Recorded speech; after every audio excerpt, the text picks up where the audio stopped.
And I read this malarkey that comes out of your meetings.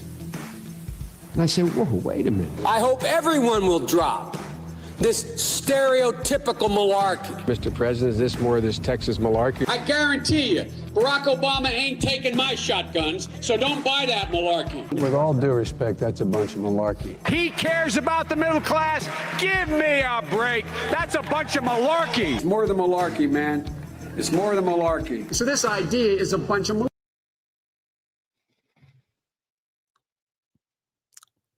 Well, good evening, and welcome to the inaugural episode, the very first episode of Cut the Malarkey. And tonight I'm joined with the one and only, the man in the mist, the one they're all talking about. Honestly, the one I would say more than anything to blame for me. The one, the only, the despicable Dr. Chow. How you doing this evening, buddy? Doing well, brother. Evening, J-Mo. J-Mo Empire, J-Mo Army in the house. Thanks for having me on this. And I was just going to say, watching that, like, Biden really hates Moe Larkey. And if Biden hates it, then it's probably pretty dank. So I don't know what to make of Moe Larkey at this time. It might be like one of those words that switches up, like, you know, like that's shit, that's the shit is like, it's either bad or good. Exactly. So we're not only just here chilling, we're going to redefine the word Moe Larkey. So that's just a riff off the top. But yeah, I mean, it's cool to be here on your live stream, brother. And yeah, I'm here for you. Well, we got a lot to discuss, but first and foremost, yes, Dan, I did get some Just for Men. I had to do because my gray it just looked peculiar. Now I've never been one that's been like super worried about the grays, but you do have a keen eye, Dan. Yeah. And that's what I think about you. And I feel younger than ever. I feel younger than ever. You're taking it serious. You're taking into consideration your presentation. So this is the real deal. You know, I've witnessed your journey from your viral sensations. We even did a whole show on you, but that is true. Yeah, you're kind of in that phase where you're like, all right, you're ready to fly a little more and really let the people know what the Mo is. So yeah, all that type of shit. But yeah, this is it, man. Cut the Moe Larkey, episode 1. It's an honor to be here, J-Mo. Well, listen, if there was anybody that I wanted to have first and foremost, it'd definitely be you, and then obviously Mir as well. But I know he's busy, and I didn't want to bother him. I know his time is valuable, and he's got a family. So I seen you were all over the internet today. So I was like, let me see if I can reel this guy in, and bring you into the fold here this evening. And I just kind of wanted to touch base and kind of bounce a few things off of you. It's been a hectic week in our little universe here on YouTube. I mean, I know that as far as the piece of the pie that we take up is so small, but there's been a lot of hectic stuff going on. I seen a little bit of, obviously, my good buddy Shmuel Buckman and his co-host creating quite the waves today. Quite the waves.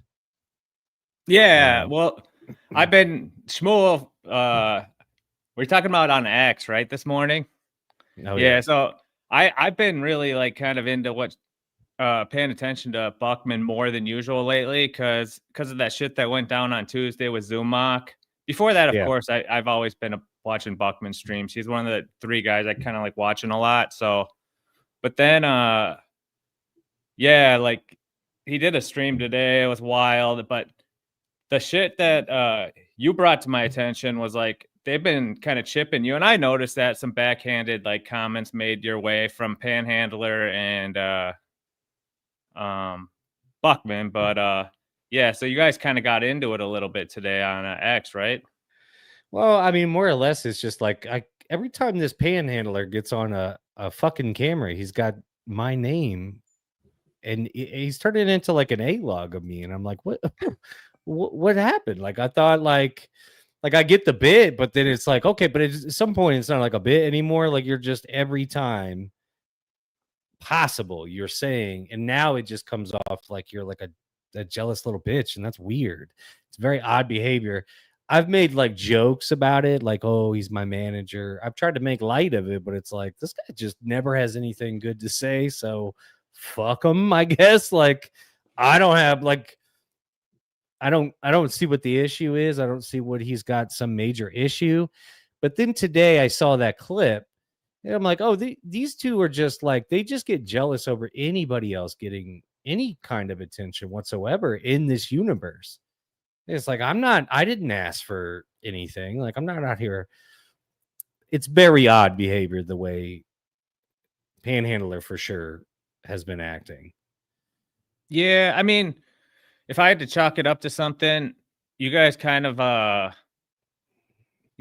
came in the game around the same time, and like you kind of have a similar enough look where it's like maybe you guys are competing for the same roles, like not that you're really competing for anything, but you're too similar, maybe the same hose. It's just like type of just measuring up to each other. But I know Panhandler is like an OG, and he used to hate me too. But now he's kind of like ball washing me a little bit, so he's a fan of mine. So I think that's part of his like thing, is kind of trying to like just talk shit about everyone. And now that he's on stream, it's like he's finding his way, kind of like you did at the beginning too. So I don't know, man.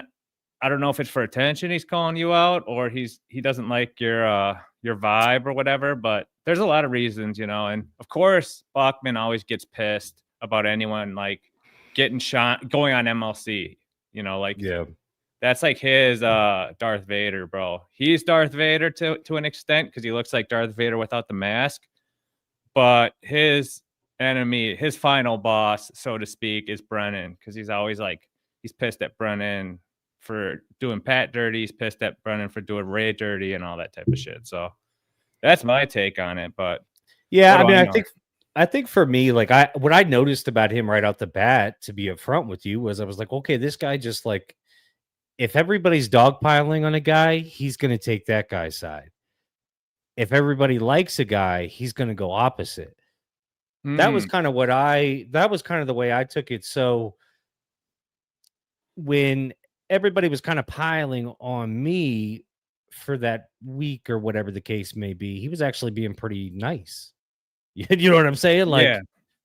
And then, which is fine, because I've seen how he acts before that, right? So, but he was a guy that was like, hey, because me and I think Beloved Chatter were getting into it, and I had been just getting my ass handed to me when Beloved Chatter, so I snapped at him pretty good, and this guy gets in my inbox and Panhandler, he's like, hey, he's just trolling, he's just fucking with you, and I was like, I know. Which kind of snapped me back into reality. I'm like, all right, I got to fucking, you know what I mean? But it was the way he's been like recently has just been like every chance he gets, he's like, oh, by the way, fuck J-Mo. And I'm like, all right. Well, I don't mention him at all. Like, I don't, especially not in like a negative way or whatever the fuck he's up to. Yeah, I've been like looking at shit like way different lately. And like, it's one of those things, it's like, you kind of got to call people out because to get back invited on to some extent, I don't know. Like, I know him and Bachman are boys. I don't know anything other than he shows up a lot, but they have that dynamic. I don't know if it's an act. But of course, Bachman tries to like feature the dude when he's like beefing with Ashley or beefing with one of his other people or whatever. So it's like, I get that, but yeah, with like where it's going with you, it's like, I don't know if he wants war or what, bro. It's crazy. Well, the interesting thing is I don't dislike him. You know what I mean? It's just odd. Like, I'm not going to let somebody just fucking like internet bully me when he let Shmuel Buckman like scream him down in front of everybody. So it's like, you're not going to try to internet bully me when I just watched you fucking get dressed down, literally. Everybody I know behind the scenes is laughing about it. We're all laughing because, like, no, Spoon Bugman doesn't yell at people like that. Only one person. But it's just like this guy's going around and trying to like pick fights. It's just weird. It's like, so are you the bully guy, or are you the guy who gets screamed at by 70-year-old men on the internet and nothing comes of it? You just sit there and go, yes, sir. You know what I mean? So Yeah, I mean, I've he been in hasn't e similar situations and it don't go like that. yeah, so maybe he kinda cracked under pressure. I mean, like, that day was insane, bro, because like, Buckman had all that, like, he probably went and got, like, extra shots of steroids from his doctor. He was ready to go with Zumach, and Zumach rug pulled his ass, and he was so butthurt about it, he just, like, fucking started spanking on Panhandler, Oh boy, and he was hot. yeah, that He was took it wild, way, bro. I don't understand why he got so that I'm glad you brought that up because and shout out Sam Bibley, who I did message personally to come on to show up today. He's like, I'm headed out somewhere tonight. So odd occasion. But thanks for popping by and showing your little dog face. God bless you, Sam Bibley. You're doing the Lord's work out there. But I'm glad you brought that up because it was such an interesting dynamic watching him circle back and just be so angry at what happened. And it's like, buddy, why would you think that you were going to get to pull that move if Dan's not going to do that? And Dan is a known troll, right? Dan was like, okay, if he doesn't want it simulcast, then we'll do it your way. We'll go by the rules. Like, you got to read the room, dude. Like, Chad is not somebody who is just taking on aggressive trolling for no reason. He needs to have some sense of control on the situation. Otherwise, it's not going to take place. That's just how he is. I don't know what's so difficult to understand about that. So when he goes, oh, I don't want to have it simulcast, don't try and sneak around it and do it a different way. Obviously, that's going to not go, you know? Yeah. And it was odd.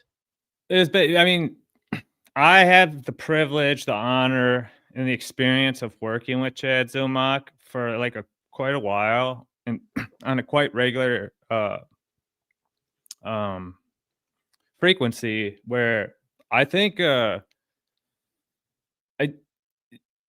when this whole thing started going, he should have understood like, hey, Chad's very volatile with planning. He's very impulsive with doing shows, but he's also very like, like I've been in this circumstance where it's like, hey, we had a plan to do a show tonight, and then like an hour or two before, he's just like, I'm not feeling it, which is fine, and that's probably why we work so well. So like we knew the vibe; it was very loose like that. Whereas Buckman's like this, and of course scheming behind the scenes. But if you had any wherewithal or common sense, you'd know like anything you're doing to like try to fuck with Chad, he's just gonna be like, fuck it, He's like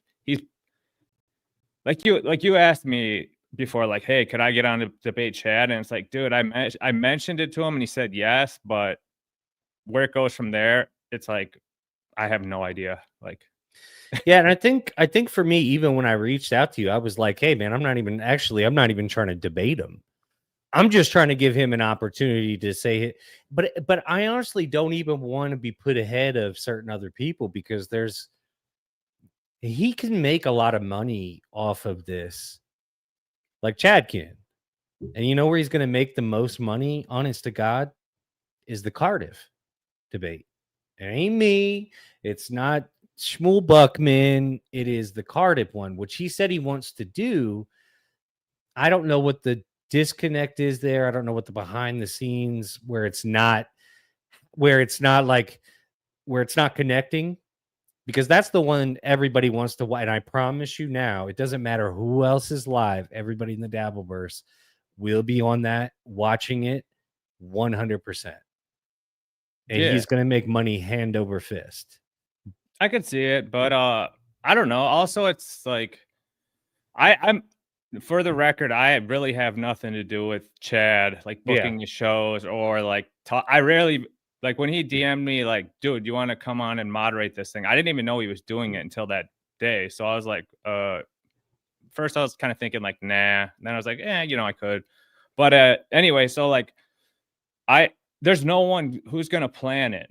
Like, so Chad's not gonna plan any debate with Cardiff.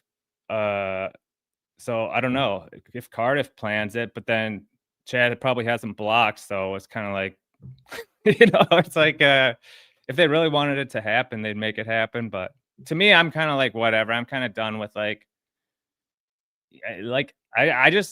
I'm into second iteration shit right now. Like, I like what you're doing. I like what Final Boss is doing. I like what Buckman's doing in a bigger scale. I like Landon, bro. Have you seen this shit?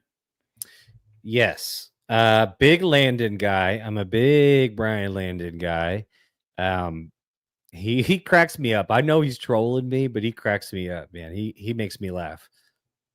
Yeah. Like, I think Mint got in there and was like riling him up early, but he's super into JMO Army and JMO Empire now. And yeah, he's got the chops. He does the clips right. Interrupts. He gets under people's skin. He gets under people's skin bad. Yeah, so I really like his vibe. He's only been in the game like less than a week now, but he's done that chatter to streamer pipeline, which is common. We've seen it many times before, and he's just getting his feet wet doing the test streams. But yeah, it's like shit like that now. It's like some of Chad's stuff. Of course, Chad could reinvent himself and do something like exciting or novel, but we'll see. Like I one thing I've realized, like, it's hard to like try to make something happen. Like, I kind of was telling Chad this week, like, dude, you should do your next debate against the Final Boss, because I just think it would be so absurd. And Chad's like, I'll do it, but I don't even know who he is. So when he comes on, he's just got to debate me, but I have no clue who it is. So I think that would be funny. But like rehashing like Chad's like old crimes or whatever they want to do, or like fighting with this chatters and all that type of shit. It's like the two of them together doing a show would be, the two of them arguing with the chat together would be hilarious. Yes, I agree. Yeah. So I'm more into like that, more like crossing shit like that, more absurd shit to like figure out like what's going on, not just like rehashing shit. Or so that's where it's like some of this stuff, like the shows that if you were watching a show, like MLC used to do this, like it was a show and then people would make clips of it and then all the other shows would watch it. But now like those shows are watching clips. So it's like it's too much, of like clips at this point where it's like there's no novelty to any of it. So that's true. And that's kind of what I was telling you, as I was like, man, it just seems like there's not really like people just kind of like having a conversation about shit. And just for the record, like my computer's shit, so I can't do clips. So I was like, we're just got to do it like this, which is not a big deal, as I'm getting a new computer. I just got to figure out what kind I need to get. I don't want to waste my money. I'm not a high tech guy, like, but I'm learning as I go. I got like I just got a real out of date laptop, so that's at my battle right now. So once I get it updated, we'll be running some clips, but I really don't want to be like a clip centric thing. Yeah, like, I think clips are good for context, but I think when your entire thing is based on clips, it gets muddied. The water gets muddied for sure. Yeah, and that's one thing. Karmic is like, he's I got to give him a lot of respect for that, because I know he plays his music as a crutch and like takes those breaks all the time and just reads chat. But at least like it's interactive to the point where if you want to like get him to go off on a rant on you, I can just go in the chat and write different JMO shit for like 5 minutes, and eventually he'll see it and start getting pissed. Yeah. And so it's like that's cool, like too. But I don't know, like I'm always trying to like see where things are going and like what's new and what's working, what's good shit, what's kind of played out shit. And it's hard to know. And like quality of like production is not always everything. It's kind of like you got to like have an idea sometimes, like to be like, I know I'm getting a little long-winded, but like when you were like starting out and doing those car things, like something about like you doing it in like small clips. I never would watch Toe or NLO or any of that shit following that. But like watching you like fired up about it in like 5 minutes, it's like, okay, I kind of know where things are. So it's like different things like that, or like Tommy Jordan. I don't like his streams right now. Like when he's going live in his studio, I just don't. I think he's trying to figure out his vibe or whatever. He's cool. He's fine. Whatever. I'm not hating on him. But his Yeah, shit yeah. when he was going out and like when he saw Ray, IRL, and Neil, that's brilliant. So he should keep doing that type of shit because like no one else is doing that shit. So that's this type of shit. I'm like, okay, that's cool. And then a lot of the derivative shit, it's like I get asked to do shows sometimes. Like I know like B Dabbler was like, hey dude, can you do a like reoccurring segment on my show? And I'm kind of like, you know, like unless it's like something like fucking that gets my attention, it's kind of like fuck it. But you being like an OG, like doing our show so much, I'm like, dude, I got to be on this first one, bro. Yeah, man, it feels right to have Dr. Chow sitting in the co-pilot seat for sure. So I wanted to, and I'm glad you brought Brian. I literally had Brian Landon here on my topics list because the man has been blowing up. He's hitting, I mean, he's coming in like a tsunami. I mean, what did he do? A 12-hour stream the other day? Yeah. That's where I discovered hours. him. Yeah, I couldn't imagine. I couldn't imagine. Listen, I don't have that much to discuss. For 12 hours, people would hate me after hour 2. I would be like, oh my God, we got to do this 10 more hours. There's no way. But he's killing it, man. He's keeping people interested. He's dancing. He's pissing people off. He's pissing the right people off. The Hackamania story. Yeah. And I love it. And honestly, just him saying my name is making certain people upset and angry. So keep it up, Brian. We love you over here at JMO Inc.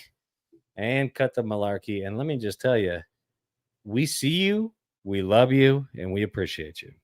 Let me tell you that right now. But what's your thoughts on Brian Landon? Tell me. All right. Well, so when I first saw Landon in the chat, of course I'd seen him do the thing for Karmic because I'm a Karmic head too. We did a lot of life forms on him early on, and it's like he did that thing with the mask, and that might be like super chat of the year, like just him giving the $100. Because think of all the stuff that happened after that. Like everyone was bagging on Karmic, like you stole the money, and then he's like, dude, my bank card got like hacked. It was like all this shit basically from like him wanting that mask to then he got his $100 worth. He got his $100 worth. Yeah, so it's fucking hilarious, like how it all played out. But no, and then he's just watching shit. He's got a small audience, so he's giving his commentary, and he was watching some Mir Musk and some Final Boss shit. So I was like, what?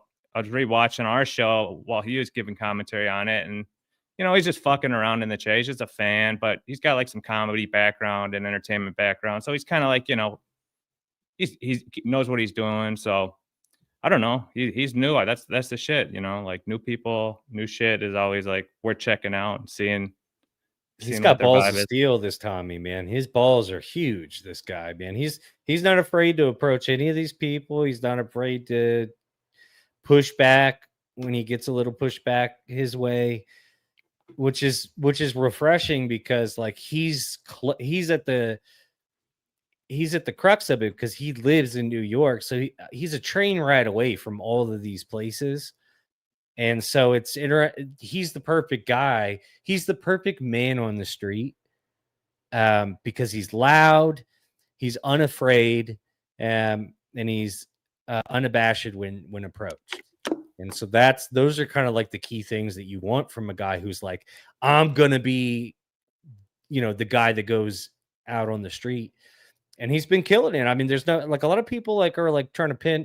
A lot of people are like, Tommy's taking your place. I'm like, okay, well, you can have whatever place it is that he's taken, but I think he's doing, I like what he's doing. I have no desire to be man on the street of any kind. Like, no, that shit's brilliant, bro. And like, yeah, like, it's just new shit for everyone else to talk about, but also like, that's what I was trying to tell him. I thought like I was like I was kind of shitting on his show a little because he was watching some NLO or that pretty antisocial lady, and it's kind of like, and they were watching Toe, and like covering Toe and like Stuttering John stuff, like he was kind of doing heavy there. I get like that brings people in, but that stuff's just cooked, you know. So I think he's like, when he goes out and like he was covering the bathhouse and he was talking shit about them, and no one's like fucking with the bathhouse, like Danny Polachuk's show. So like that type of shit's like great, and that's like something no one else is doing. Like if he starts just calling into all the bathhouses or showing up there or whatever, like that's like the kind of like tomfoolery type shit that He's like, not gonna be able to show up there anymore. He's already on the shit list over there at the stand. He ain't getting back anywhere near it. He'll be able to go his legal distance to the entrance, but I promise you, he is on the shit list now. whatever. That was the manager that. Well, so the problem is that was the manager, I guess, that he got into it with, and even if it wasn't like because it was public, and then it spilled over into that bathhouse show, it's going to turn into a thing now. And that was kind of what we discussed. Who was I talking to? I think it might have been last night on BYB, and more or less what we were saying. Like the problem is the way he was so obviously live streaming the show. He drew attention to himself, and so then there is no comedy show that wants you fucking filming inside. That's first and foremost. And Davinsky snitched, like because they could just go on YouTube and be like, okay, like this guy's outside streaming. Here's the link, and someone sent it to Ray, and Ray's gonna run and tattle like the second he sees that shit. But yeah, so like I maybe there's implications at that one place, but there's probably like 50 other places that do comedy. So he could just start.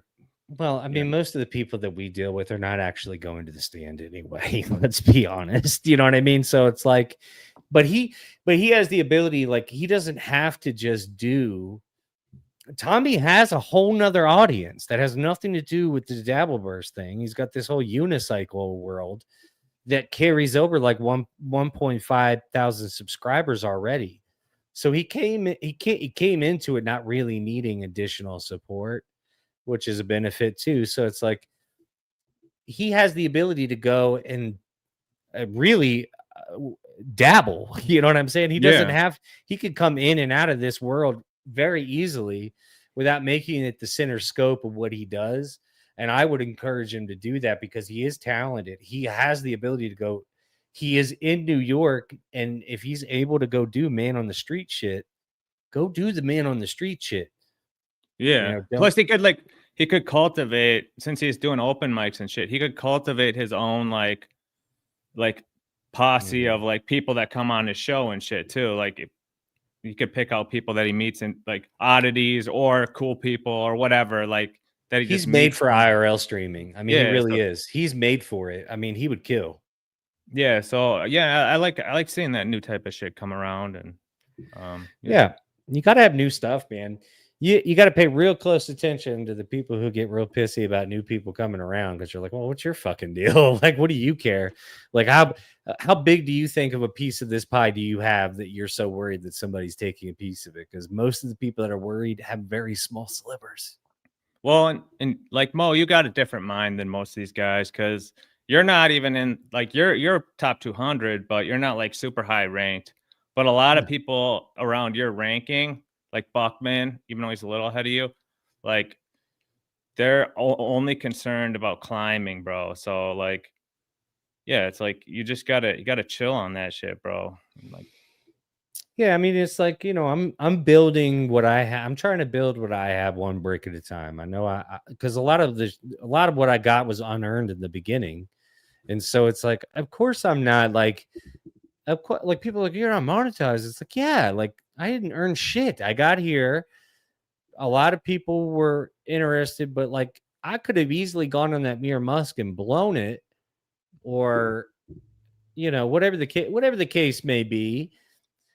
or Yeah. just been a dud or whatever the case may be, and nobody would have been interested or nobody would have looked back. It would have been dead. It would have been dead on arrival right then and there. Well, and that's the thing. It's part of it's just showing up because it's like, yeah, there's people like Pogue ended up doing his own shit, but Pogue came through like kind of as a new guy, first did our show, and he got like real drunk and made for an epic episode, and then Pod Awful and us did an episode with Pogue, and he became like a wild man, but he was also like he got so wasted like doing it, and then like yeah, it was always like he couldn't be reliable. Like he would say do the show and then wouldn't show up. Whereas like you're doing it, like and that's 3/4 of it, like for people to know who you are, watch your shit is like you're just showing up and doing your show. So yeah, I commend you for like, you're doing your thing, you're being honest, you're giving your takes on shit and you're building. So props, Well, bro. I mean, that's the thing. Like I said, I know what I didn't earn. You know what I mean? Like I know, like a lot of what I got was because Mersh, and I have to say, like Mersh shouted me out. That was the biggest bump that I had. But that being Mhm. said, like it doesn't mean I'm going to agree with everything Mersh does. Doesn't mean I co-sign everything Mersh does. Also, don't hate Mersh. Like, but this recent thing that he's been doing, I'm not huge on. I'm going to be upfront with you. I don't Mhm. like. Do I think that he legitimately is trying to take Ethan Ralph's kids from him? No. But do I find that kind of shit okay? No. That's me personally. But Yeah. I'm not going to motherfuck the guy, but it's like, I'm like, well, that would never be my take. Like if you had a kid and me and you got into it and I was like, I'm going to get with your baby mama and we're going to take your kid away. And it's just like, I can't even, like, that's crazy to me. And it's just so over the top, and he's already like doing this act of like, being a coxman. Like it's funny, like him, like, trying to like big bro up on it's karmic and shit, because it's just so absurd. Like, and like some people actually think it, there's a bunch of dorks and people who think like Mersh is the shit, which is cool, and he is entertaining. I'm not hating on whatever his ego is, but like, yeah, when you start doing that shit and where it's like building up to with all the like, I don't know how with Ethan, it's like I don't know how much of it's theatrics or this chick is like the Helen of Troy of the fucking shit verse or whatever they're in, because Yeah, it was crazy, so. bro. I like I said, last night on the BYB podcast, which I'm a co-host of officially. We had Ethan Ralph on, and I got the opportunity to ask him up front. I was like, "So, did you see this picture of this girl before you flued her out?" You know what I mean? Like, and listen, I'm sure she's a lovely young lady. She seems unstable to say the least. That being said, the thirst trap picture that's circulating around that she put out, apparently, that was what I was, that's what I'm made to believe. Not very flattering. Makes me uncomfortable to look at. And it's just because like it looks like she's wearing like a diaper of some sort in a onesie. Right? I'm sure you've seen I wouldn't I don't have it. I wouldn't put it up. I wouldn't put anybody. I actually have no clue of what the chick looks like or like any other than all the extent I know is Mersh supposedly got his chick taken. Yeah. And the one dude was flexing it. And then the latest I heard is now Mersh got her back. And Mersh did some threats or something. Like I was catching parts of it through clips, or I saw a little Jesse stream at some point talking about it. But yeah, it's all just I didn't see her. So you're saying she's not even that much of a baddie? Listen, I don't want to be disrespectful to apparently Mersh's new girlfriend after she was with Ethan Ralph. I don't want to disrespect her, but no, I would say that now that being said, that like I said, the photo that I saw, not flattering, not in the least. Okay, some sort of long sleeve like onesie thing that like I don't know. It almost felt like maybe snaps at the crotch. You know what I'm saying? So there was no leg part, long sleeve part, but a lot of a lot of padding around just around, like, if you were to wear a diaper, if you were to slide a diaper on, it'll kind of look like that. And it was just, I think, honestly, the way she put that onesie thing on. But I mean, that's, whatever we saw is still there. So that being said, for it to have brought down the sector to its knees is kind of wild when you look at it from that lens, which is what I was doing. I was like, what happened here? Well, But he's I don't back with know if he's with her, so I you know what I mean? Like, that's crazy Yeah. too, because it's like he first said, no, I'm not going to deal with this lady, and then he went on like a 2 or 3 week thing motherfucking her, and then now he's with her. So it's very, I don't know, man. It's hard to track. Well, and that's the thing. Like, maybe he just doesn't like I see KB talking on like that, and so I'm getting an idea. But I know Mersh acts like he pulls, but like I doubt like he's getting like a lot of like super baddies or anything, because he like chicks mainly like dudes who are like, really healthy or good looking, have a lot of money, very like secure, and that type of shit. And it's like, I Mersh is just don't. shaped funny. He is a funny Yeah. shaped gentleman. It doesn't make a lot of sense. I think it has to be, and I would tell him, like, you got to cut the beer out, man, because that's what it is. When you're all front like that, like, he's just front belly, but it's like it doesn't sit like on his frame. It looks very odd. And I think he's got bloat from drinking so much. And I know he's toned it back, but like, maybe chill on the beer, maybe vodka or something. I don't know. I don't want him to be like super hammered either, but fuck, dude, you can't look like you have a tumor. Like, that's not good. Yeah, Something's up. probably posture stuff too. Like, I'd like to get him out and like get him cracked out by like a nice someone who knows what they're doing at a chiropractor. Maybe that would like kind of straighten them out a little and start, redistributing shit. But I don't know. I mean, like, I don't really even care. You kind of brought it up. I like Mersh because, I've done a bunch of shows with him, and I told him like I introduced him to the Final Boss, like that show we were on, remember, with MKE? Yes. Yeah, I asked him about Final Boss out of the blue, and then like 2 months later, he's covering them. So it was like fucking crazy to see. But yeah, like the whole thing's just so absurd, and like I see some people getting on sides and all this shit. It's just like, Yeah, dude, I don't want to. That's kind of what I was like. Let me just, and like I said, I just, in front of Ethan Ralph, I just said, look, I don't agree with getting kids involved under any circumstances. That's my morals. I'm not other people's morals. Do you understand? But I'm also a dad.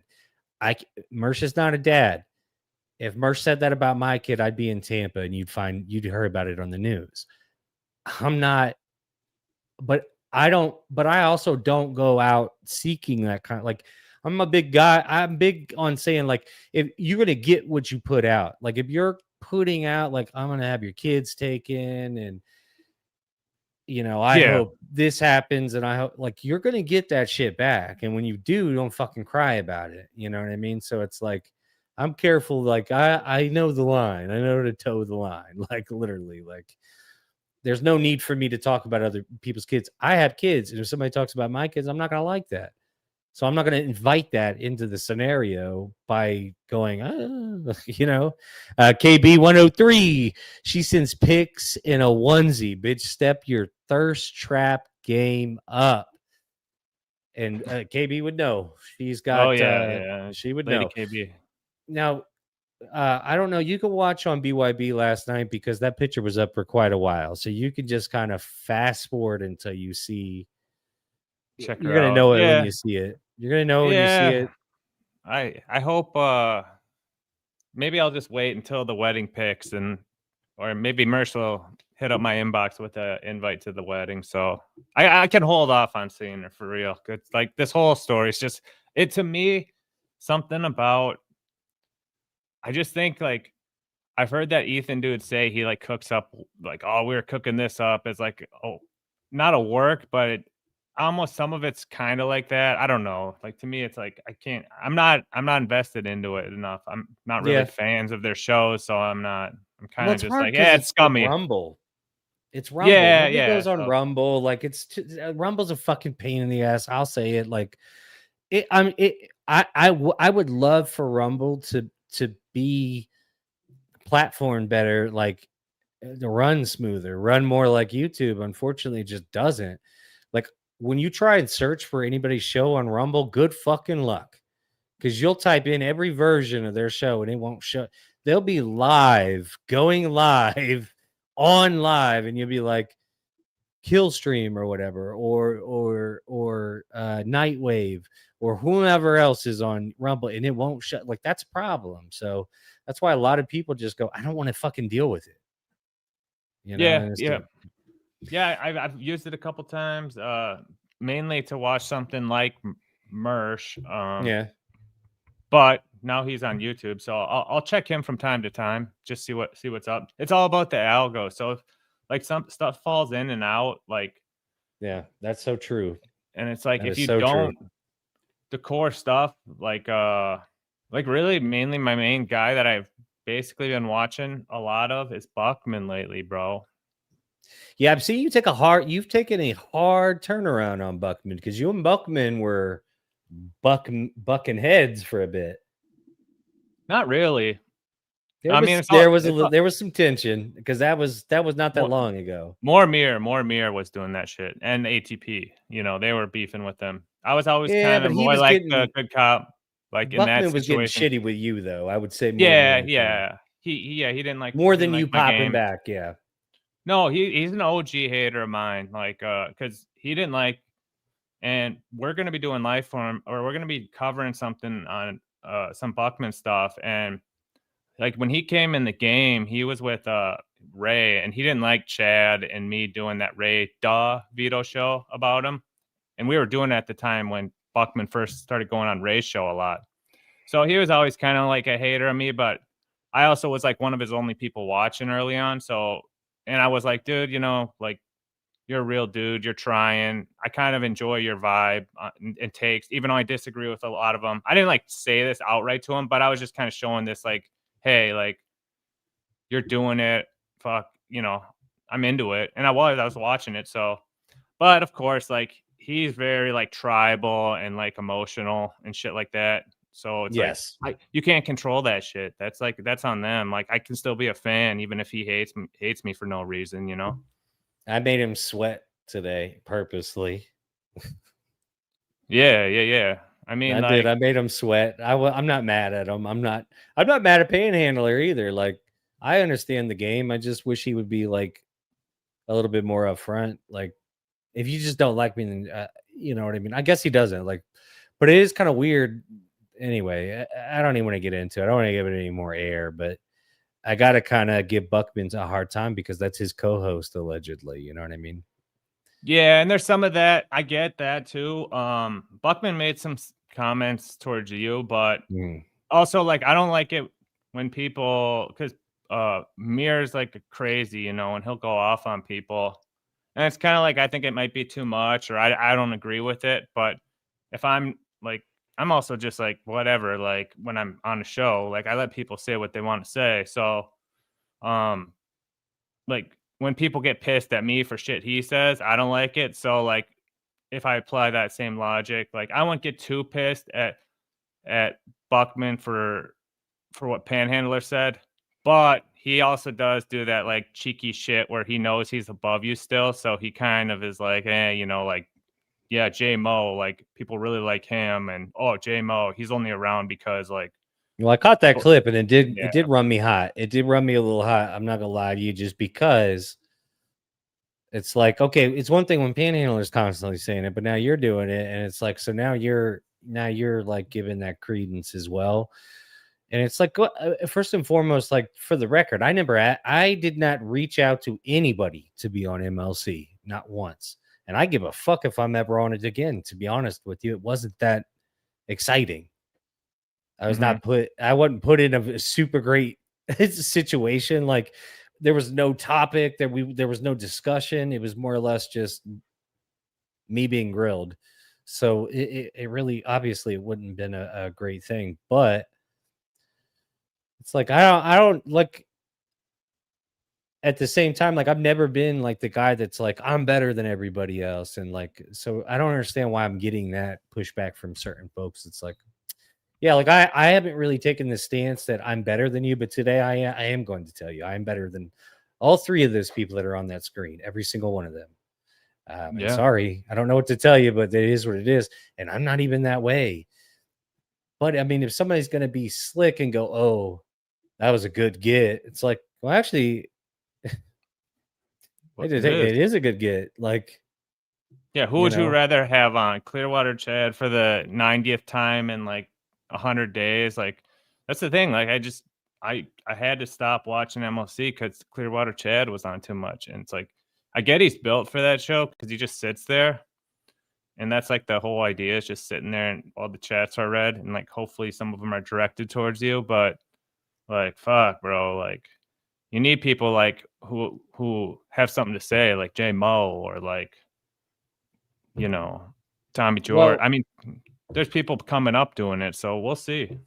yeah, and I hope some of these newer people get a chance to go on there and show, because really all it is an opportunity to get more eyes on you. I mean, if you the truth is like, one thing I can say about that experience was when I was on there is like, whenever Kevin would be like saying something or snapping, if I snapped back at him, he wasn't like a dick or anything. Like, he had a grin on his face.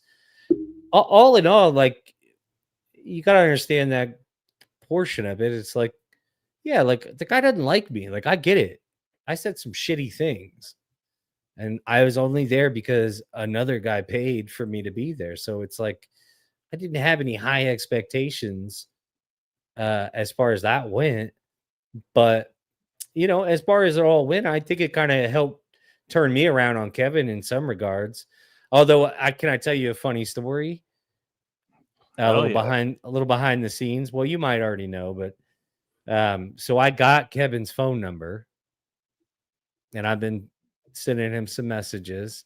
And so the other day, my first message that I sent him was, hey, Uncle Kev, thanks for having me on the other day, last week. And then he was on his show. He was live. And so while he was on his live, you could see him look down at his phone. And then I sent back a message. Do you know who this is? ? Yeah. And his response to me was link sent. I knew he knew it. I knew he thought I was Tommy Jordan right there and there, because he was talking to Tommy through, and Tommy didn't show up, but he was like, yeah, Tommy, I sent you the link or whatever, and then he looked back down and I was like, no, it's JMO or whatever. Crickets. I haven't heard shit back from him since. So, I mean, that's pure comedy. Like, a lot of people don't understand. Like, that's what is funny. The fact that he found out that it was me and I'm not Tommy Jordan. He's like, I'm never answering you back again. So, it's like, it is what it is, man. But he cracks me up still. I can't be mad. Like, it is what it is, No, I hear you, bro. It's like, now I just checked on MLC, and like fucking Brennan's like watching a clip of like my show from like a year ago with Ski Mask. So it's kind of like, there's like, yeah, there's a lot of old good shit. But yeah, it's kind of like, There's so Harry, much new shit coming up now, though. There's so much other stuff coming up now. It's like, yeah, you got to know, like, this little universe is starting to change, and whether or not you want to be a part of it or not, it is changing. The winds of change are blowing through, and you got to kind of get on board with that or get out, I guess. Yeah. So yeah, it's like Ski Mask is like, he was one of the guys who really kind of gave me my start in the game. Him and Carlos Danger. And like Ski Mask was like, Harry's like asking me to go on MLC to do a tribute to him, but we did our tribute show for Ski Mask. But yeah, like when he kind of bounced, it definitely changed everything to me, because it was like, he was like a really original type guy. I know some people try to mimic it, or not even, they can't, but like he was just a funny fucking guy. Like he was always trying to be funny, but like Tommy's trying to be funny, but it's like he doesn't have it yet. Like Ski was always trying to be like do dumb shit to be funny, but it to me, I thought it was fucking hilarious. So I know a lot of people didn't like him, but yeah, it's like I that liked shit him. was like I liked Ski Mask. I always did though, but me too. but you had to, and I think that's kind of like one of the big things is like you had to kind of like get what he was doing too. Outside of his self-destructive behavior, it's like Yeah. he was like one of the number one Kevin Brennan fans, and all he wanted was to A, be a part of the world, and B, I think more or less he kind of wanted to make Kevin Brennan proud in a way, you would say. Oh And yeah. you know what I mean? Like I think that him trying to be on shows, him trying to be a part of it, all of that really Yeah. boiled down to, him just trying to make Kevin Brennan, proud of him. Yeah, And not in yeah, like yeah. a dad way, because he had a dad, and shout out to his dad, who I feel just Tom. fucking terrible for, because you can tell he's not handling it well. You can tell like he's not handling the death well, and you're not supposed to bury your kids, so you feel for the guy, because it's like that's not what you're supposed to do as a parent, and it was completely avoidable, and that's his own decisions kind of caused a lot of that, but Yeah. his dad is still a dad, and at the end of the day you got to feel bad. You're like, God, man, sorry. Yeah. No, I streamed with his dad before too, and he knew who I was. He was a fan. Like Ski would tell me on the phone, "Oh yeah, my dad's like, you got to listen to Dr. Chow," because I had a drinking problem. I quit at some point, so I was also kind of seeing some of the stuff go on with his health when he went out to Utah. And Vinny called me when he was out there. Not like concerned calling me. They were just calling me to like, hey, what's up? Like FaceTime type shit, talk shit.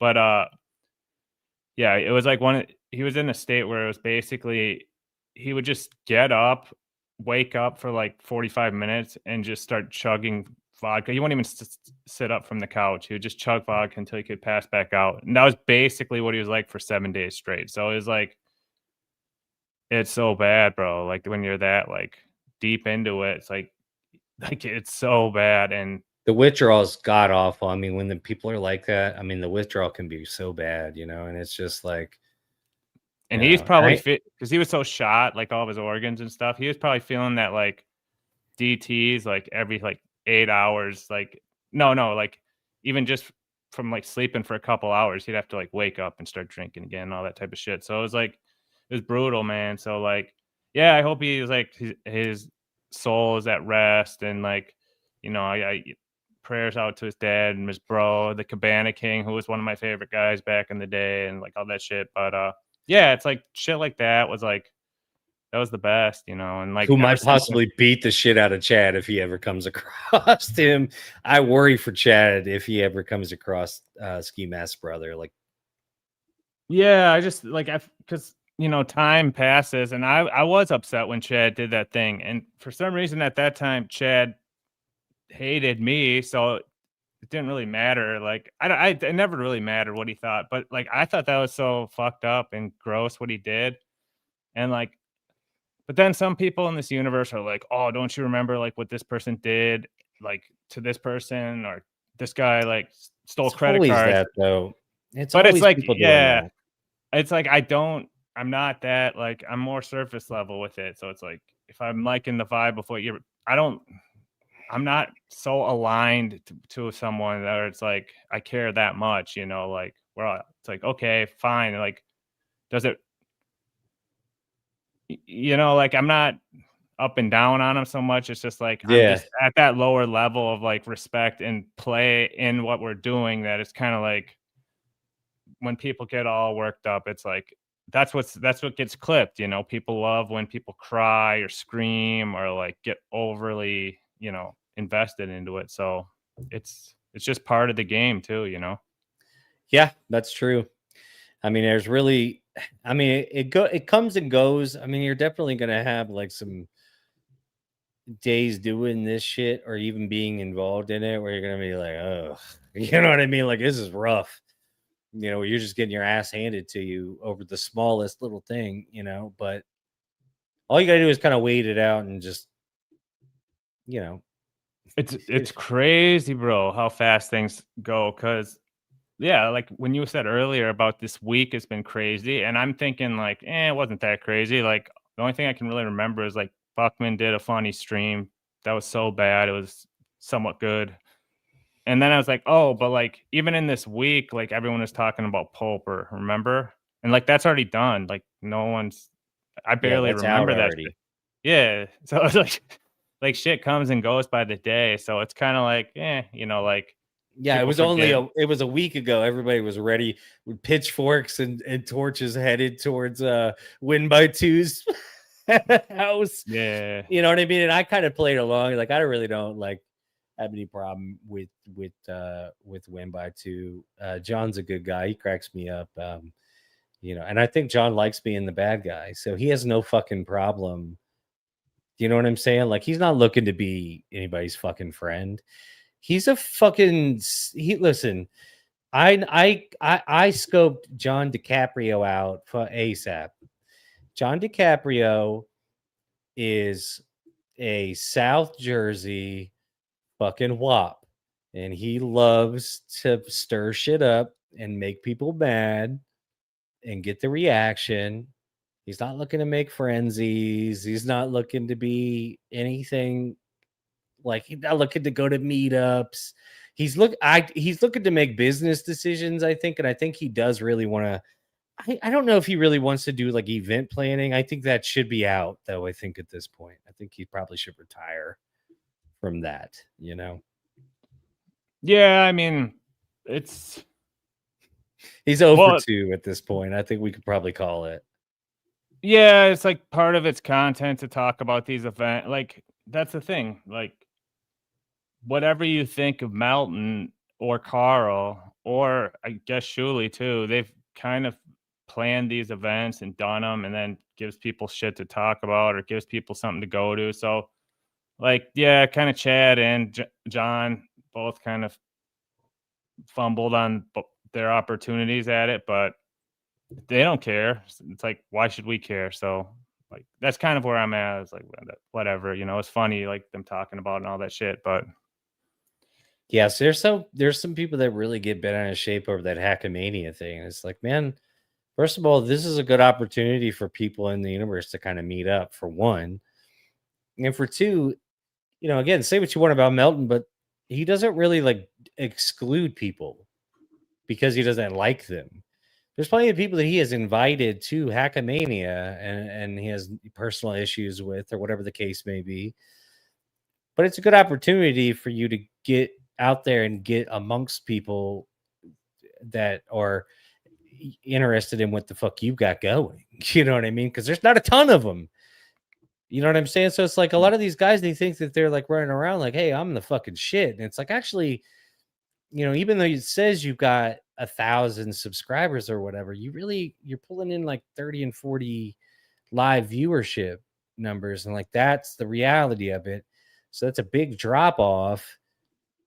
Why not go and do, you know what I mean? Why not go and be a part of it? Why not make yourself a little bit more welcoming in the community instead of, motherfucking everybody? That's never going to work ever, Yeah. So there's always like two ways to look at it, of like when you're looking at like exclusivity or like building bigger into audience, like, and like your like whatever you're doing. And it's like some people like to get all fired up and block people or run people off their shows and like do all this shit. And it's like karmic, but it's like, you might only have like 500 people on earth know your channel exists. And if you're like blocking like 20% of them, like, how is that going to help you, proliferate this, whatever supposed vision you have of all this bullshit that you're spouting?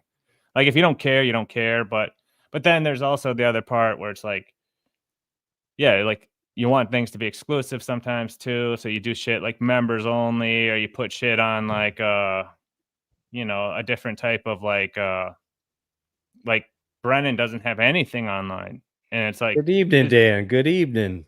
yeah, Sorry to yeah. cut Wasn't you gonna off, go Chad. online No, tonight. cut me but off. Yeah, I'm just talking shit. Well, I just seen this big ass grin on Fireman Dan over here with that mustache. Since he wanted to call me out for my dye job, it looked good though, doesn't it, Dan? I I look a little. figured, yeah, I lost about 10 years on there.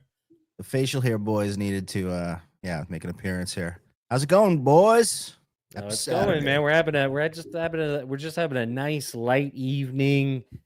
We're enjoying the weather outside. It's starting to get a little bit cooler.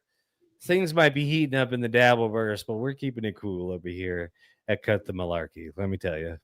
So Brian Landon is next. Is that the theme of the day? Brian I think Landon he- seems like he's doing it. Yeah. I think he's got Mo energy. Momentum. Yeah, I think he's kind of like in that mold of a Mo of like, above average intelligence. Like he knows his shit when it comes to this game. He has strong takes he won't back down from. He kind of says what he means, and he's a fan first, but he also provides value through his words and entertainment. So that's why they're great prospects. They got those tools. He says he's not a guy. He says he's not doing a show, but I'm sorry. You go 10, 12 hours in a row, you're a guy. Yeah, that's a lot. You're doing a show. That's a show. These are no longer test streams. These are the real deal. You're in the big leagues. So welcome to the party, Brian Landon.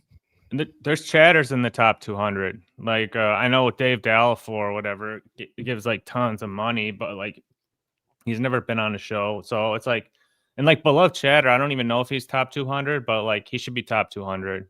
Like he's been to all the events. Like he's like a character in the game. He used to be Ray's buddy. Like, so you can't really decide if you're a guy. It's like if other shows are talking about you because you're super chatting or, adding commentary, you're a guy, right? Wasn't Buckman going to redo the top 200? I heard that rumor going around. Remember that? Buckman's got a lot of plans. It's going to be interesting to see where they go, but we're going to hold Buckman's feet to the fire. That's what we're here for. We are the ombudsman of the Dabbleverse, and Buckman needs to be taken down a few. There's a lot of people that need to be taken down a few pegs. Buckman has the ego and the smugness of the Carls of the world, but it's unearned. Like Buckman has done nothing to earn the Smugman name moniker, so he needs to take it down a couple of notches.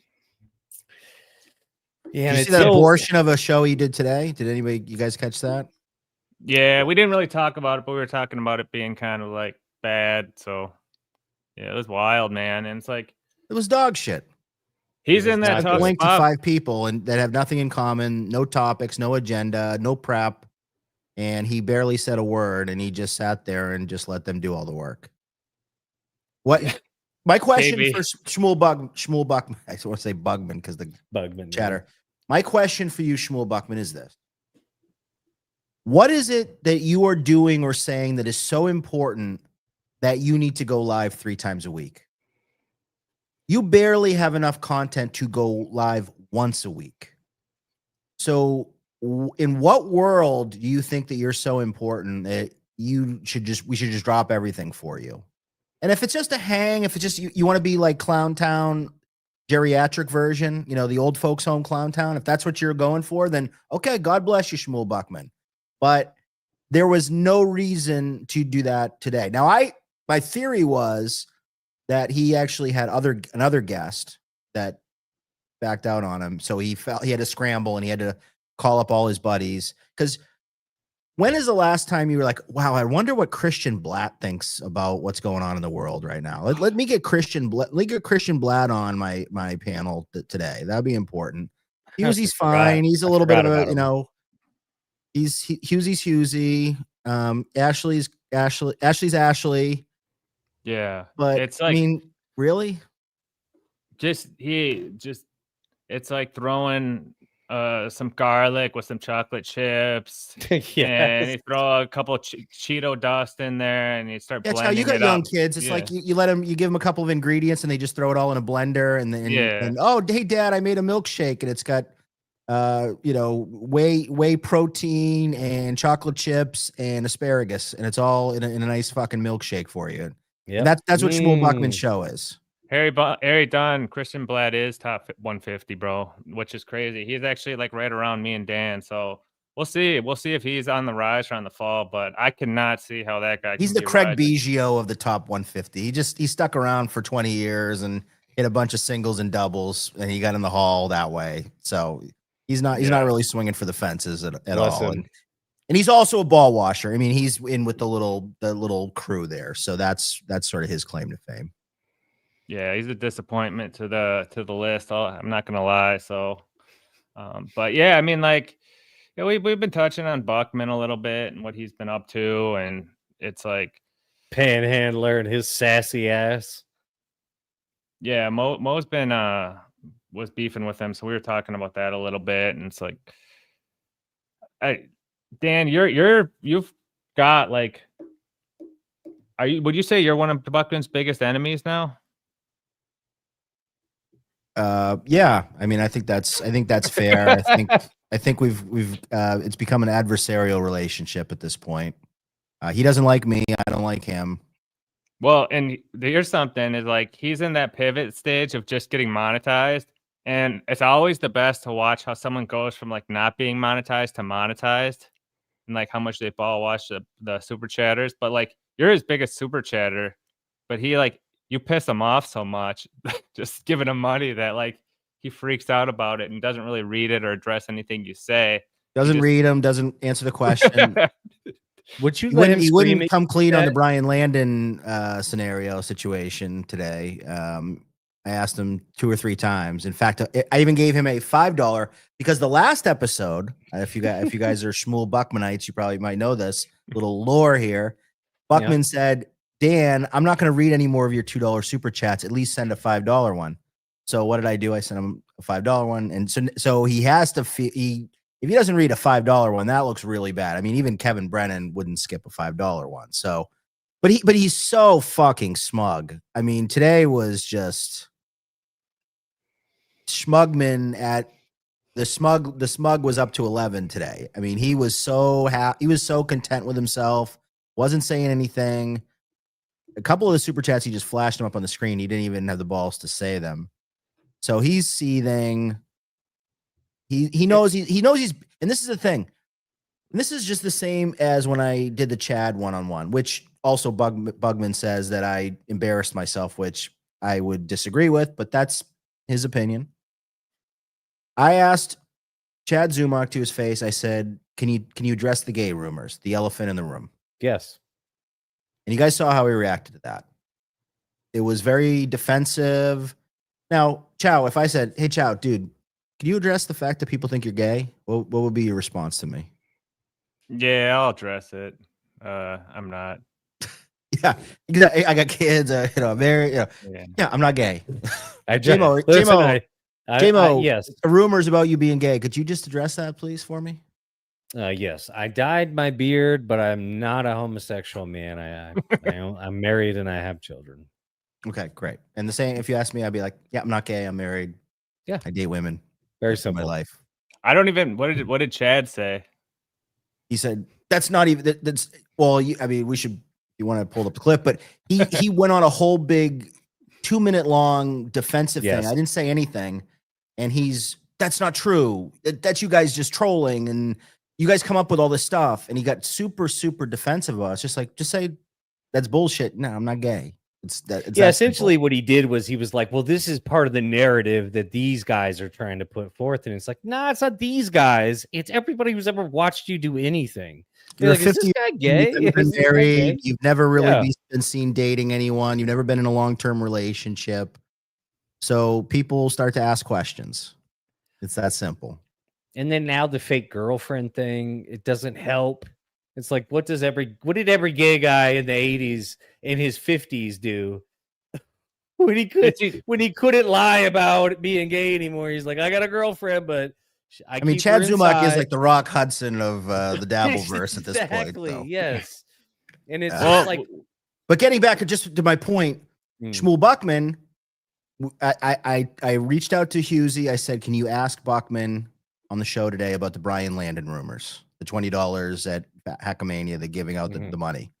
Yes. I super chatted him 3 times today. I said, "Can you talk about it?" He said, "Well, no, I just only bought Ray dinner one time, and I've never given Pat Dixon any money," which is a lie. We know that's a lie, but that's beside the point. So I came back and I said, I came over the top. I said, "So you're calling Brian Landon a liar then? Can you just confirm that? So Brian Landon is lying. The story that Brian Landon told the other day is a lie. You were not just handing out $20 bills to random people at Hackamania." Yeah, because now the onus is on him to go, well, yes or no. Yeah. He flashed it up on the screen, didn't respond. So then I sent him a $5 super chat. I said, "Hey, you didn't read my other one. You didn't respond to the other one. Can you just confirm, did Brian Landon lie? Or can you address that? Here's $5 so Cookie doesn't make you stay in the condo again." And he put it on the screen. He read it and he didn't answer it. So, I mean, Buckman is no balls. He's not a real man. He has no integrity. I mean, ad nauseum, we've been down this road, and we're going to continue to go down the road, because until Buckman starts to have some humility or can laugh at himself or just have just some decency and answer questions, answer super chats from his biggest fans, then we're going to continue to just poke and prod at Shmuel Buckman until he comes around. Daytois says, "Wait, I thought J-Mo was gay. Damn it, I'm only here to virtue signal and be an ally." Well, I hate to hear that kind of junk. Daytois. You are my mod. My original mod. My original and first Daytois. Someone was like, "Oh, they were asking me, like, when Chad was like talking shit about me, like, oh, like, did you like reject Chad or something?" I was like, it made me laugh, but like I never really thought like Chad, he didn't come off as gay to me, like, really too much. But then, like, this whole girlfriend thing, you guys said it's fake, but how do you guys? I haven't been super up on Chad. Like, how do we know it's fake, or is he just keeping it on like the DL? Like, what's the read? What's your guys' read on that? The easy answer to that is, when has he ever kept anything on the DL?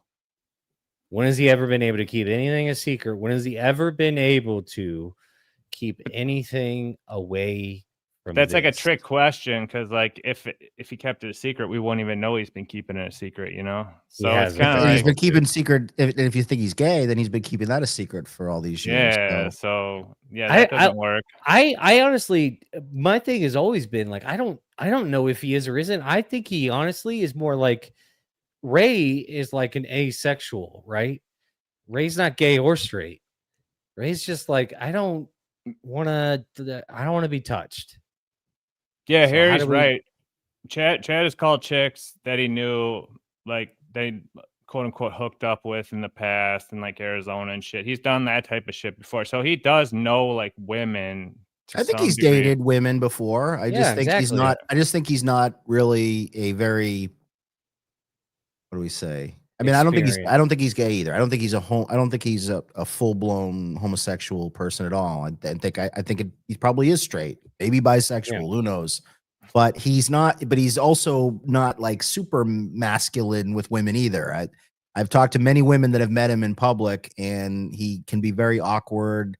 I think he's just kind of a nervous dude sometimes in public in certain scenarios. So he's a guy that's not as macho and as confident as the Z-Man. The Mud Shark is a confident guy, but Chad Zumock, when he's not on stage, isn't always that same guy that comes out, come at me, get in my face, that kind of guy. He should work on some like PUA stuff, some pickup artist shit, some of the tips. Jesus Christ. Could you imagine him wearing one of those fucking feather hats and wearing like rings on every finger? Yeah, we had one of the world's most famous pickup artists on Mir Musk. It was fucking epic, bro. I know. Black Eyed too as a good comment. He liked Ari Jane. He gets frustrated because he has no game. Now that's my theory about Lady KB is I think he did sort of kind of dig her a little bit. And then they met in public, and it was clear that there was not anything that was going to happen with them. So he feels a little jilted. Now she's a statuesque woman. She's not really Yep. interested in a guy who's 5'9.5" or 5'8.5" or whatever he is. Well, she I'm a short towers guy, over too. Chad. I'm a short Yeah, guy too. I know if I was single, Lady KB and I would probably not be a great match because she'd be like 3 inches taller than me, and it just wouldn't work out. So Oh okay, my that's God. fine. But I can Imagine still the say, hugs.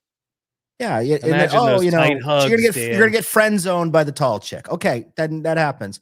But Chad, that maybe bruised his ego. I don't know. That's just a theory. I don't know anything. Nope. KB didn't say anything about that. That's just my theory, but I could be wrong. But yeah, Chad, I think just has no game. He never learned the game. To Chow's point, maybe he needs to get one of these pickup artist videos or maybe go to one of those coaching clinics that they do. Learn some, some cold approach or whatever they call it, like learn how the game is played because Learn the open. yeah, openers, Yeah, but mirroring, all the tricks of the trade. well, I hope he does have a girlfriend, though. Not to cut you off, sorry, but I hope he does have a girlfriend. But And I hope there's it's nothing. Lisa Stewart. I want it to be Lisa Stewart so bad. But I just don't see any like obvious behavioral changes that come along with a new relationship. So that is for me what is a glaring issue, right? Anytime you see any of your new guy friends, right, they get into a new relationship. In the very beginning of that relationship, you see within the first couple months them kind of change some of the things that you would normally see them do to kind of everybody does that. Everybody does that, right? You see it with every single couple. They kind of like find their groove. And so this person's kind of like matching this person's energy, and this person brings this person's energy down a couple pegs. And that's how the two chemistries meet up. I've seen not any change out of Chad that would go, oh, he's got a woman's touch, or you know what I'm saying? Like The way he something. explained it, living with her, separate rooms and separate beds, Yes. and he said he already feels a little like his space is getting intruded. He was looking back door to get out of this thing. That doesn't really sound like someone who's in the honeymoon period. I don't know about you guys. When you first are like with that girl and you're banging it out all the time and you're excited and the world just like you hear birds chirping out in the morning and you just could take on the world.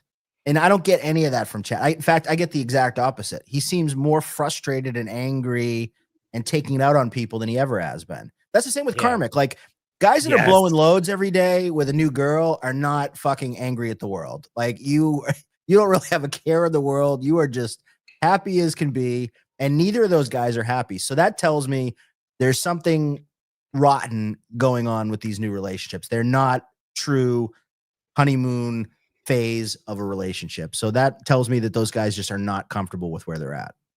Yeah, I mean, I don't blame Chad for not being comfortable where he's at because he's created his own world where he's built a palace of lies and people are constantly throwing rocks at it. And it's like, but you did this. Like you gave a bunch of unnecessary details about your bike that nobody asked for. You know what I mean? Like you're the one who basically built this entire caper down to the how it took place, how there was no camera. It's like you didn't have to do any of this that led people to believe that you were doing this grift. Had you just kept your stupid mouth shut, if it was real, if you're just like, man, my bike got stolen today, so I'm fucked. Next topic. It's like somebody probably would have been like, hey man, tells so many lies. He tells lies on lies on lies. In fact, he probably lies more often than he tells the truth. And he gets, it's like that old commercial. I don't know if you guys remember that from the Mormons that tell one lie, it leads to another. You tell three lies to cover each other. That's Chad Zumach's life. He's lies on lies on lies. And then he can't keep track of them all. And he's so easy to get caught up in his lies. He's so bad at keeping track. And that's what happens. The more lies you tell, the more often or the more likely you are just going to get bagged for them because he talks about getting an inheritance. Now he says he didn't get an inheritance. I mean, it's just, I can't keep track of it because there's so many of these fucking lies and embellishments. And comedians do that anyway because for their jokes and stuff. I mean, half comedians' lives are not really as cool as they make it seem out to be. But Chad, even beyond the jokes, just everything he says about his life is typically a fib. You know, somebody that actually went kind of hard at this week and it kind of shocked a few people is Johnny Crutches. Because I'm sick of him, dude. I'm done with this fucking guy. He's a lazy bum.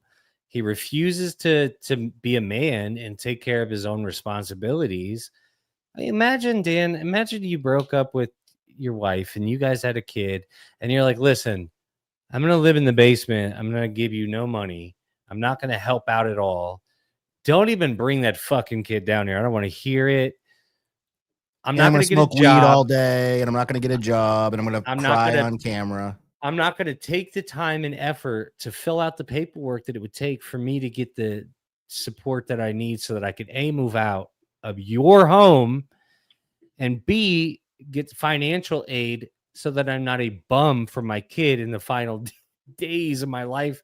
If I'm at the end of it, if he even is, you know, and it's just like, you have to at some point, like, I know, like for me, like if I found out I was dying today, I wouldn't go into work and go, guys, I have to quit, and just sit at my house and go, well, got the bad news at the doctor, so now everybody owes me. Everybody owes me. Can you guys send me something, please? Hey, Dan, I don't know if you heard, but I got this disease now, so you owe me. Here's my cash money. app. Send me some money so I can pay you the owe rent. me fucking. And if you're not gonna pay me, then I'm gonna spill water and cry like a baby, and throw fits and just go.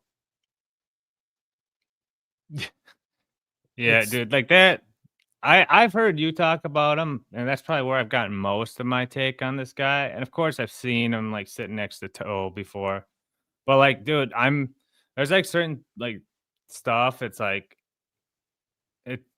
that's off-putting to me, and like that guy's off-putting to me. I just don't really like people are sick. Like the whole Pulper thing, I addressed it this week, but Yeah. I don't like even like discussing anything about like people getting like really sick like that and shit. Or even watching it, you know, like I get some people, it can be captivating. So I'm just like so out on that guy. I don't even like thinking about him, bro. Like, but I see what you're saying.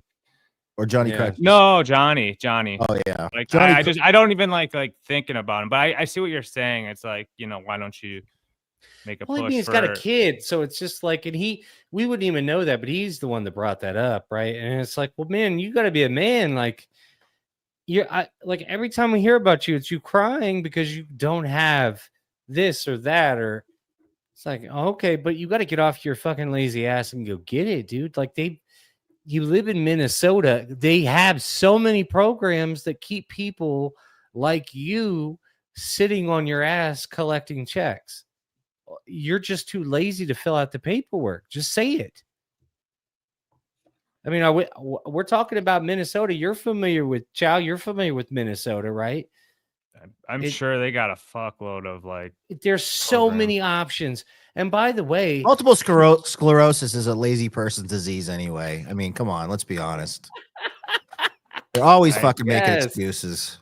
Like, I'm kidding. I'm kidding. I don't know that it's a awful disease. No, it's awful, but it's like if you have enough energy to do a stream, and you got enough energy to click the button and Google and fill out the paperwork at the State Department to get some documents done so that you can make sure that you have a safe spot for your daughter to come visit, or your kid, or whatever it is, or you know what I mean? Or for you to have a stable living environment for you to die in if that's what's happening. But you have to have your own space. You're a cockroach at your baby mama's house. That's embarrassing. Like, if you can't even pay for your own funeral, then you got problems. And he could if he just filled out the paperwork. It's paperwork. It's like you're so lazy that you're unwilling to do what all the other lazy people are doing. You know that, right? It is funny to think about like people such as Johnny Crutches, Ray DeVito, maybe Chad, although if Chad has an inheritance, maybe this isn't the case, but these guys are going to end up in pauper graves. Somebody's going to dig a hole and they're just going to throw them in, and they might not even mark it. I mean, that's where these guys are financially. Gino's in the same spot. It's like Gino's going to be cracking 70 in the next decade. So it's like he's banging liquor down like it's Yeah, but nothing. he's lives a very healthy lifestyle. So I mean, he probably is gonna last a long time. Fucking Italians live forever, though. I mean, they really do. They're like Italians live a weeds, long aren't time. they? Yeah. It's the But garlic, they say. what if like live streaming like proliferates 100x fold, and like over the next 5 to 10 years, and Gino finds his niche or something, like then that's basically his only way, right? At this point, like, or can he get a? Do you think Gino can get a show where he could potentially be a professional streamer? No. You don't think so? I think Gino can be pretty entertaining. I don't think he's got the, maybe not as like the main guy, but like in certain ways. But you think he's just cooked? No. Imagine him trying to be co-host. Well, I mean, we've seen it. I It's never really watched it, but people said he was good with Aaron Berg, right? because Aaron Berg was good with him. And there's a big difference, right? And Aaron Berg is somebody that a lot of people don't like. But even that Nobody. show was very niche, right? I mean, Very, very It is, how many niche. but people are watching that? If it's not for the Anthony Cumia brand behind a Yes. paywall, and out of the kindness of Anthony Cumia's heart, because he likes drink. Gino's whole claim to fame is famous people like to drink with him. That's been his whole career. That's really everybody who talks about him. Well, you know, he's not the best stand up, and he's kind of annoying, and he's not really that, you know. But man, I love having a drink with him. That only gets you so far, especially when you're in an entertainment business and you Yeah. don't have the sponsorship or the scholarship from Anthony Cumia anymore. And I mean, I don't know what he's doing. He's not getting any younger. That's the other thing with Ray and Chad and Gino. If you didn't make it by the time you were 50 as a stand-up, it's not going to happen. It's over. Yeah, that's the thing with the ship sailed. Buscantes.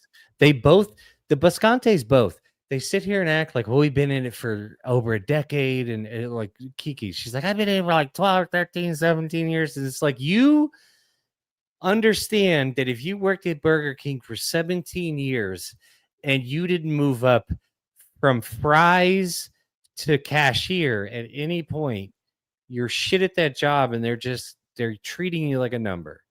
J-Mo, you have 14 viewers right now, and I'm not saying that to No, you're absolutely right.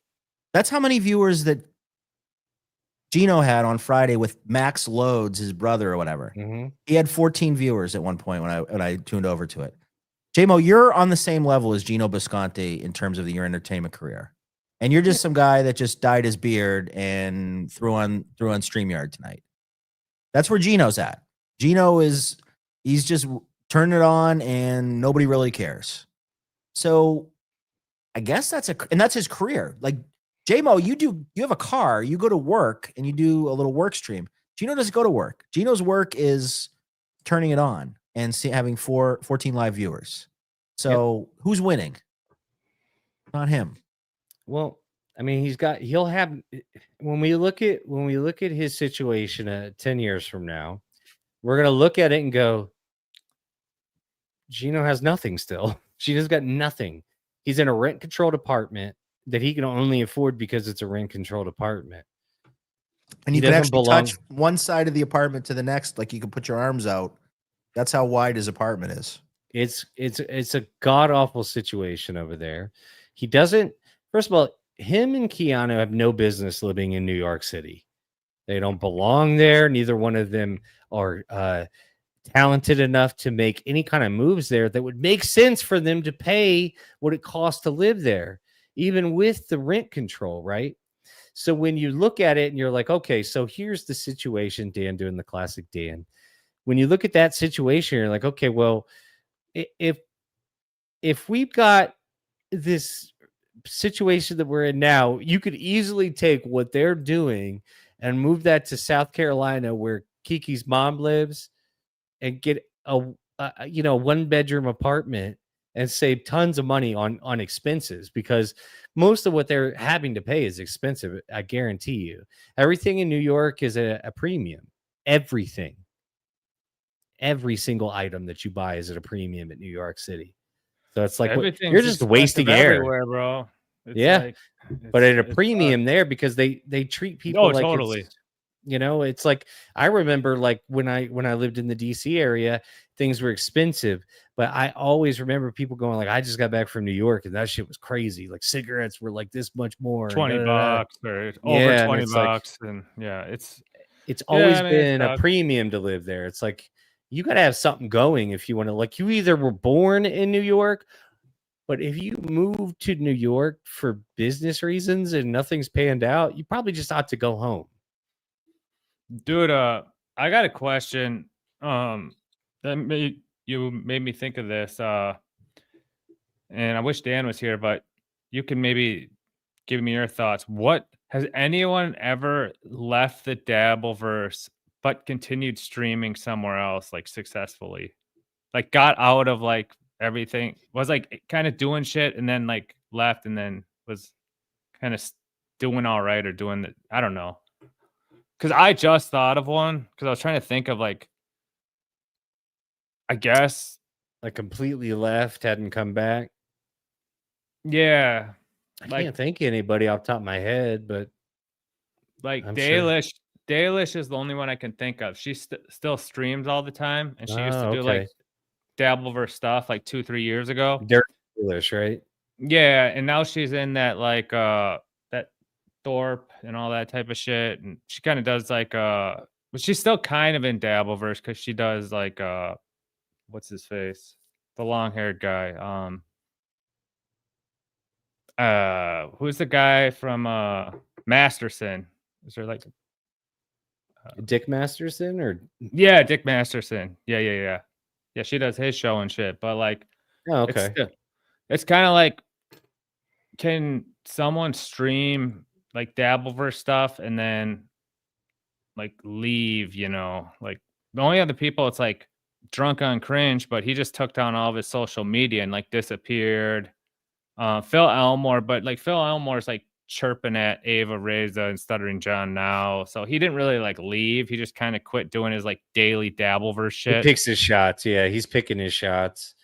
But I mean, Ava's been pissing a lot of people Yeah. off. I made her very mad the other day, and she's still pretty upset with me. But whatever. No, day 12. Were you on the stream with actual Drunk on Cringe? Like, were you on camera with him? Yeah, no, I was gonna say, Mint said Brian McCarthy, but Brian was kind of out of the Dabbleverse before it even started. But that's true too. He's kind of like doing something parallel. Damn. So you got to like day 12 is the last one that got to stream with Drunk on Cringe, which is dank. Yeah, Melton kind of broke that dude, and he left the internet. Okay, so you know who he is, right? Yeah, he was like, oh yeah. I was like, that all took place like right as I was starting to kind of get in, like, oh, what the fuck is all this? So I got baptized quick, just in like absorbing it all. yeah. Which the way I did it, honestly, was probably better than some of the way, because I think a lot of people just they go from like, oh, this is a thing, then they're like, okay, well, let me get myself on camera, but they don't know a lot of the stuff. Like I knew enough of the skeletons of it, and there's still so much. Like there's still so much, but I knew enough of the meat and potatoes of it to go, okay, if I do put my if I do get in here, I at least understand the dynamic, and that kind of helped me kind of navigate through it. Like, okay, I don't like. I got offered to do a stream with Shuli, I think, within that first week, and I was like, that ain't a good idea. Yeah. I don't need that shit right now. Like, it's nothing against him, but it's like I just don't need that heat. That ain't heat I want right now. I don't even like his show. I don't dislike his show. I'm just uninterested in the Stuttering John world of this, and that was his whole vibe. That's And what so it's been. He kind of was not doing a lot of Stuttering John stuff. Like, he used to do like this morning show. I guess Bob Levy's kind of like a guy who left the Dabbleverse. Oh, for a true. bit. Yes. He was like a big guy into it, right? Yeah. I mean, you think he really was, and I think a lot of people would love for him to come back still, but Yeah. I think his wife was basically. I think, to be honest with you, I think Gina was like, "Yo, Too much. Like if you want to do streaming this and shit, you could do shit. it somewhere else, but stay out of the Kevin universe. We're not doing this shit no more." Which I don't blame her, because Bob's a hothead, man. A lot of people don't. I've known about Bob Levy for years and years and years. And Bob Levy's well known for being a hothead. Not even the Howard Stern shit in the comedy scene. Bob Levy has put hands and feet on people out in the, you know what I mean? So like, when he went at Kevin, he really would have hit Kevin. Like, it's not a game. And you know what I mean? So it's like, it made sense, because it's like, he's too old to be doing that shit. Like, he doesn't need that stress. Like, when it's not fun anymore and you're miserable doing it, there's no sense in doing it. Yeah. That's Well, my see, thought on it. he kind of had that. He was kind of more into that other shit anyway, like the Perry stuff, which is a whole kind of sub side.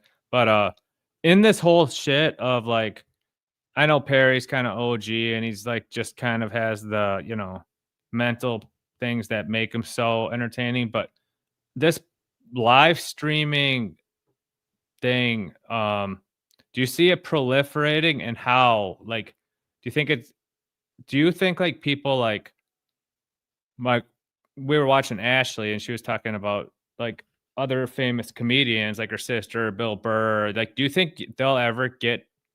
Do you think some of those fringe comedian people like Joe List might start doing live streams and fighting with people? Like, do you think it'll grow like that?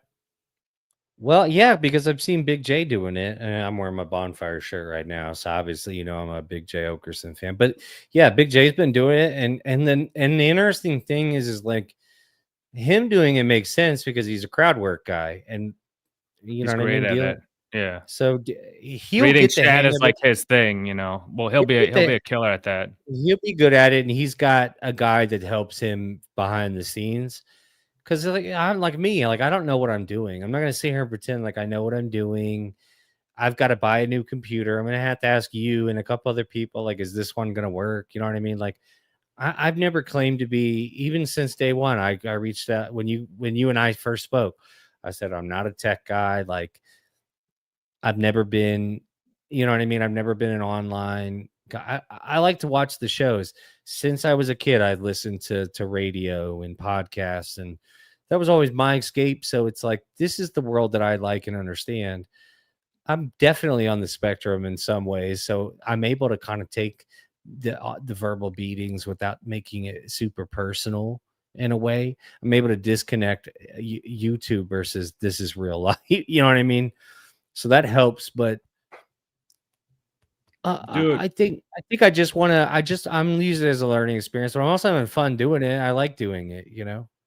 I was messing around with like YouTube, and it was a different account. It wasn't my main algo, but I was just looking at live streams one day, and like I found a whole bunch of like other dabble verses that, like, one was like, it was all these like black people who were into like baking cupcakes. So they Mm-hmm. had like channels where they were into like cupcake, like or like bakery stuff. But then it had like devolved into like, it's mainly just people like StreamYard hanging out and fighting with other streams. And Yeah. there's a whole bunch of them going on, and they're like doing the same exact shit, but like no one. So there's tons of these like little pockets of shit like that where it's like, or there's this one guy, because I was going, there's a mob tube. Have you seen that shit? There's like these mob tube guys who like fight, Yes. but they're not like the high end guys. They're like live streamer guys, like just schmoes like us who think they're like wise guys in Philly or The one whatever. guy is actually taken off. Oh, and I know his name, Nadu, the former Amish guy. You know what I'm talking about? From No, Barstool. Jeff You know him, Nadeau. Jeff Yeah. Nadeau. Yeah. So Yeah. Jeff Nadeau is actually, I want to say it was during the pandemic, but he really started doing like he really got in his back. He was back and forth with a guy from Barstool for a long time, Rico Bosco. Yeah, I know Rico. And so them two had like this back and forth where he would come on to some of those Barstool streams, and that kind of got his face out there. But that's kind of what he was known for, was doing these mobs, this like, let me put out this content, this long form content explaining these different mob beefs and going over some of the guys that have talked and done interviews. And so now he's always at Barstool, and he's also found a niche in that little market too. So yeah, like some of that stuff bleeds over too, and it's like it's an interesting dynamic. But then you see like like I was watching this guy and I sent him to Rocco, and it was so funny. So I was like, I said, I won't do any justice, but this guy's a guy that I think you'll find funny. And literally it's a guy that's like missing his teeth, and he's homeless, and he's a white rapper, and he's just literally talking into his phone, and he's begging for money to get to the next hotel room. And like a lot of times he'll make the title like Johnny Dang, Sure. or going to get my grill today. You know what I mean? Like try to get shit the like algo. that. 1,000 people watching them. You know what I'm saying? So it's like you just never know, like, what works and what doesn't. And it's like I might not be everybody's cup of tea, but it's like if you can kind of build your core group and have fun doing it. And once I start learning how to operate a stream and bringing in different things and making it a little bit more fun and get a little more comfortable with it, I'll keep working at it. But I also am not under the impression that I'm owed like 150, 300 viewers. Like I'm not. I've done nothing to earn that. I'm on BYB. I'm getting my face out there, my opinions out there. More people are getting to see me on that show than they would ever see me just on this stream. You know what I'm saying? So Yeah, you're it's getting working out. reps, you're like getting practice, like being on shows and shit. So Well, it's like I like I said, like I was streaming with Ethan Ralph last night, and like some people that doesn't mean shit, and some people that means a ton. To me, I'm just kind of learning about all that stuff, but it's like, yeah, like this guy's like a big internet guy. Like I shouldn't be on stream with him, but here I am. It's crazy like that. So it is. The world's smaller than it's ever been because of this shit, and it's like, yeah, like, you're a big Adam 22 guy, right? Or I you do. were? I pay attention. I do pay attention to that shit. I Yeah. always have. I've always had that. What do you call that? That's like my dirty little secret that I like to keep Point and up on shoot. that. Do you watch Mhm. Point and Shoot? Yeah. Yeah, because we had what's his face on. We had it Milk D-Mac. 74. Well, we had Crip Oh. Mac and we had Mhm. Milk on. And Milk, was yeah. he was kind of doing the reacts, the 10-minute reacts to like all the Adam 22 or everything back in the day. So and that shit, like the what is it, Crips and Blood shit that was going on Clubhouse. That shit was crazy too. So I think this like online beef and stuff is like it's here to stay and it might be bigger, but I don't know if the Dabbleverse people are like they're kind of old and played out to some degree too. It's kind of like I think it might just get more fragmented if it grows. It won't be like, oh, like the big shit's not going to get any bigger, but maybe new people come up and like be on that same level. But it's never gonna like I don't think a Rogan's gonna come out of this shit, No, man. It's like, but you can't take yourself too seriously when this is it. You know what I mean? It's like where you Yeah. got to kind of know what it is, but also like I think like why like guys like Rocco and Milton have been able to be successful higher above the other groupings of people is that they have their feet in other markets. Patrick Melton came into this with a core audience already. A lot of people say he didn't have viewership or whatever the case may be, but he did. He had his own thing when this whole thing started off. And so then, but that's, different little pieces in these other little worlds. And so it's like, man, that's really, you got to have some other content outside of just your main thing can't be only thing. Like it's never going to work like that. I don't think anyway, but then again, what do I know? But I just think it's fun to have, to crack some jokes But I'm never like the guy that's like, oh, let's make somebody feel so bad about themselves. I'm like, all right, shit. Because like, I even sent in a message to the final boss. Like, I felt bad. I was like, oh shit, man. I really did feel bad when I was like, I made fun of him about the cutting thing. I was like, Yeah. Well, that's the thing. I never even really like talk shit about the final boss, but he gets so triggered, and it's the reflection thing, bro. It's like I have a screenshot of him writing some cringe ass shit, and I posted it on a couple of his posts on X. And it's like he doesn't want people seeing him talking about smashing MKE's chick and smashing Mazzy. So it all sprung from that. But I said this on my show last week. I really don't like when people were piling on Final Blob and like when he was crying and shit the other night because like Ashley, it's like, yeah. bro. So I know, but like he does. I don't know if you saw today. Like he posted a bunch of shit on X where he's like he re-uploaded all of Karmic's music and like, but to stick it to Karmic, like he's doing all this vindictive bitch like bitch shit. You know, it's like he just can't help himself. It's too fucking funny, bro. It's even that. Yeah, he wants to be this villain. It is an interesting dynamic because he's like, I want to be the villain, but he can't handle like what comes from like if you go and you're like, haha, you suck, and then somebody goes, oh, but you suck, and you go, oh, it's like that's problematic, dude. You can't be the bad guy but also be super sensitive. Like you can't be one extreme to the next. And like him crying like that was just all these guys crying on stream. It's like there's a big red button that says end stream. You have to click it and then click it again.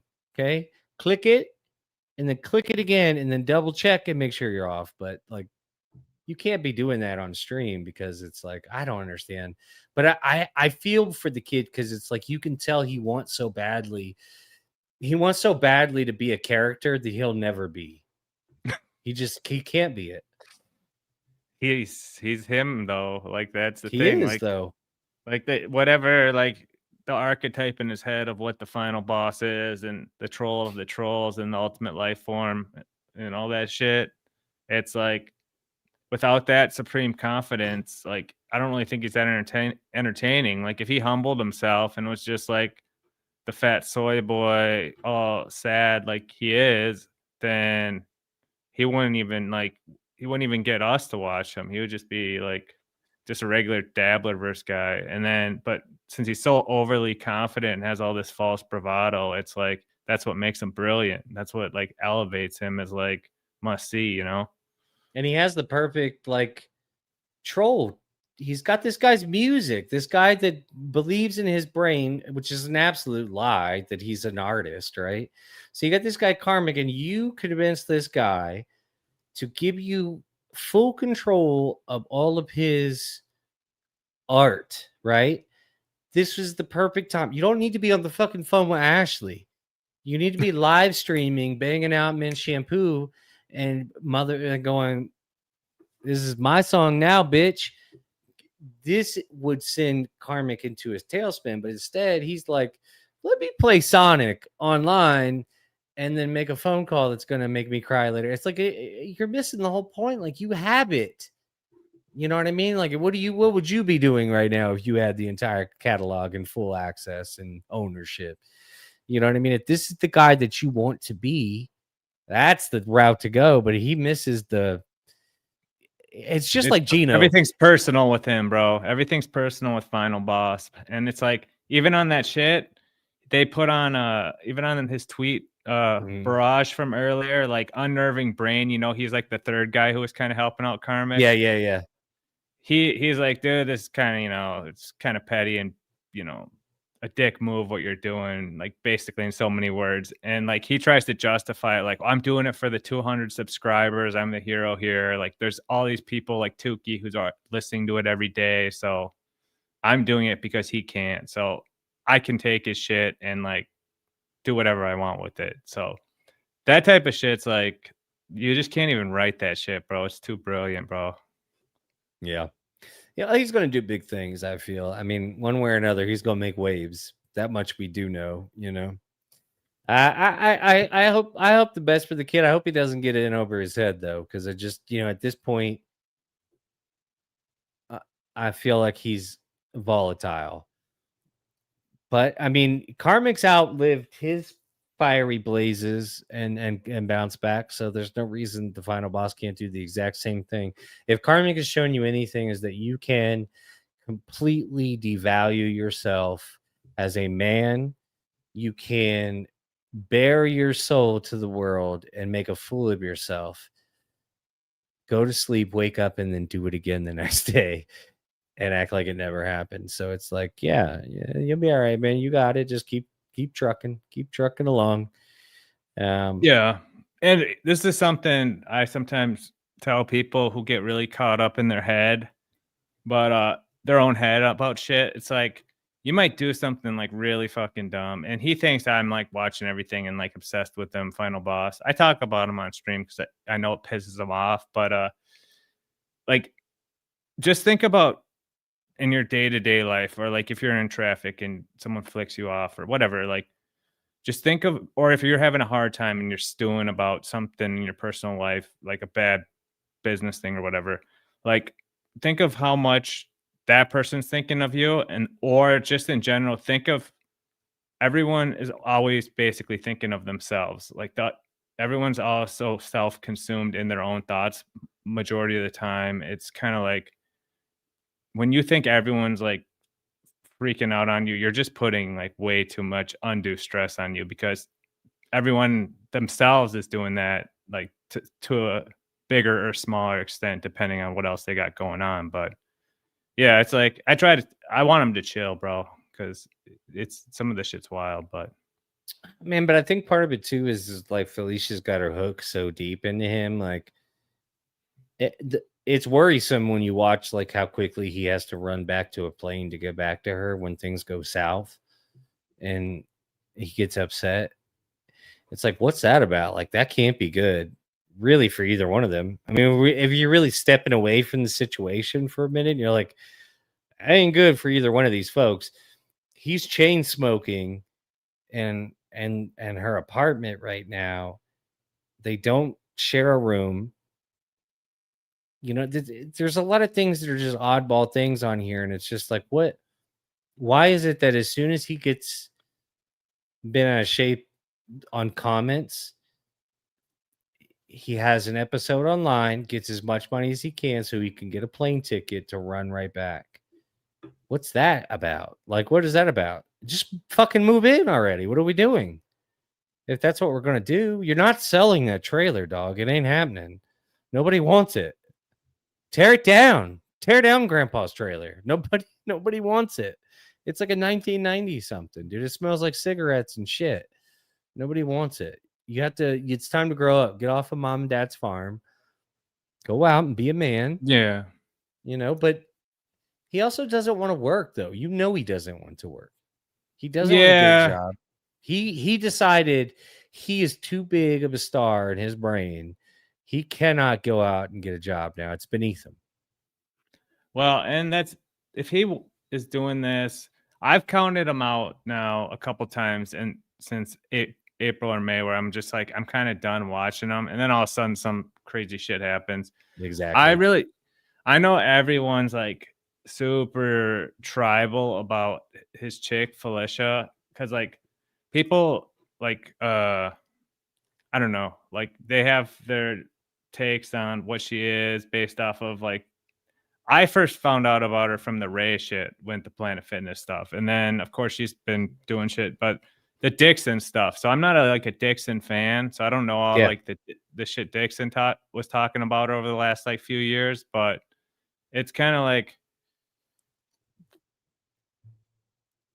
that relationship drama stuff for me is kind of like, that's not in my wheelhouse either. So like I like Felicia being in like Karmic's thing in his sphere to like create content basically of like him whatever simping or freaking out or whatever, but beyond that it's like, I don't know, man. Maybe they're like gonna do it, maybe they're like actually together or something, or it could all just be like a grift. It's like, instead of trying to like decide, I just let it go, you know.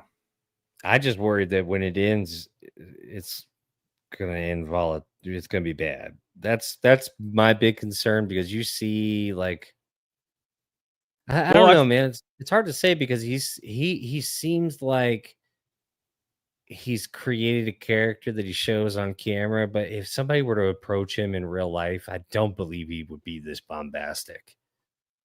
Yeah, I think so. I think so. And then also, I don't know. It's like I've heard people say he's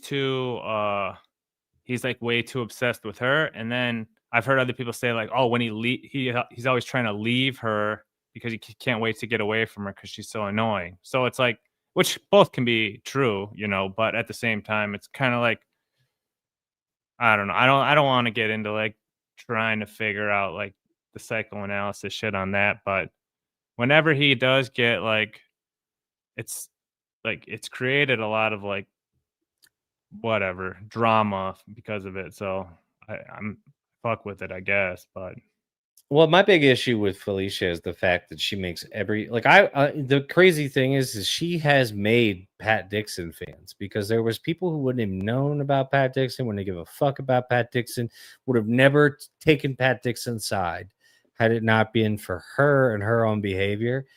That's the crazy thing. Because I honestly thought Pat Dixon was boring. I still don't necessarily find him super duper entertaining, but it's like I'm definitely watching what he's doing because there's been some pretty good moments coming off of his streams. That wasn't happening. And so it's like she made this the thing because now she's like, well, if she stubs her toe, it's because Pat Dixon is at the reason why. And it's like that's really weird behavior. She would be really nasty to people just for even coming close to associating with him. She has some very psychotic behavior that she illustrates, and it's not good. I don't want any part of it. Honestly, I hope she gets locked up. I mean, she needs to be locked up and taken away from regular society. do you think like the tree of people who basically are streaming now,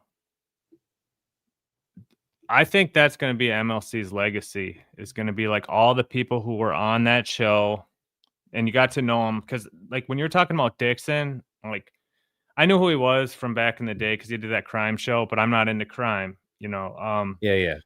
But like from seeing him on MLC with like Ray or Chad or whatever, and it's, you don't get to, it's not him running a show, but you kind of get his vibe, you get his personality over time.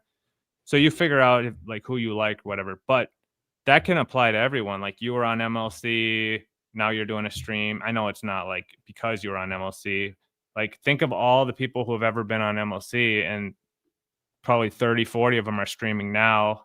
If this keeps going, like this keeps proliferating, that could be like the legacy of MLC, was like that birthed all these shows, like in 5 to 10 years. I think that's all basically he can hope for at this point.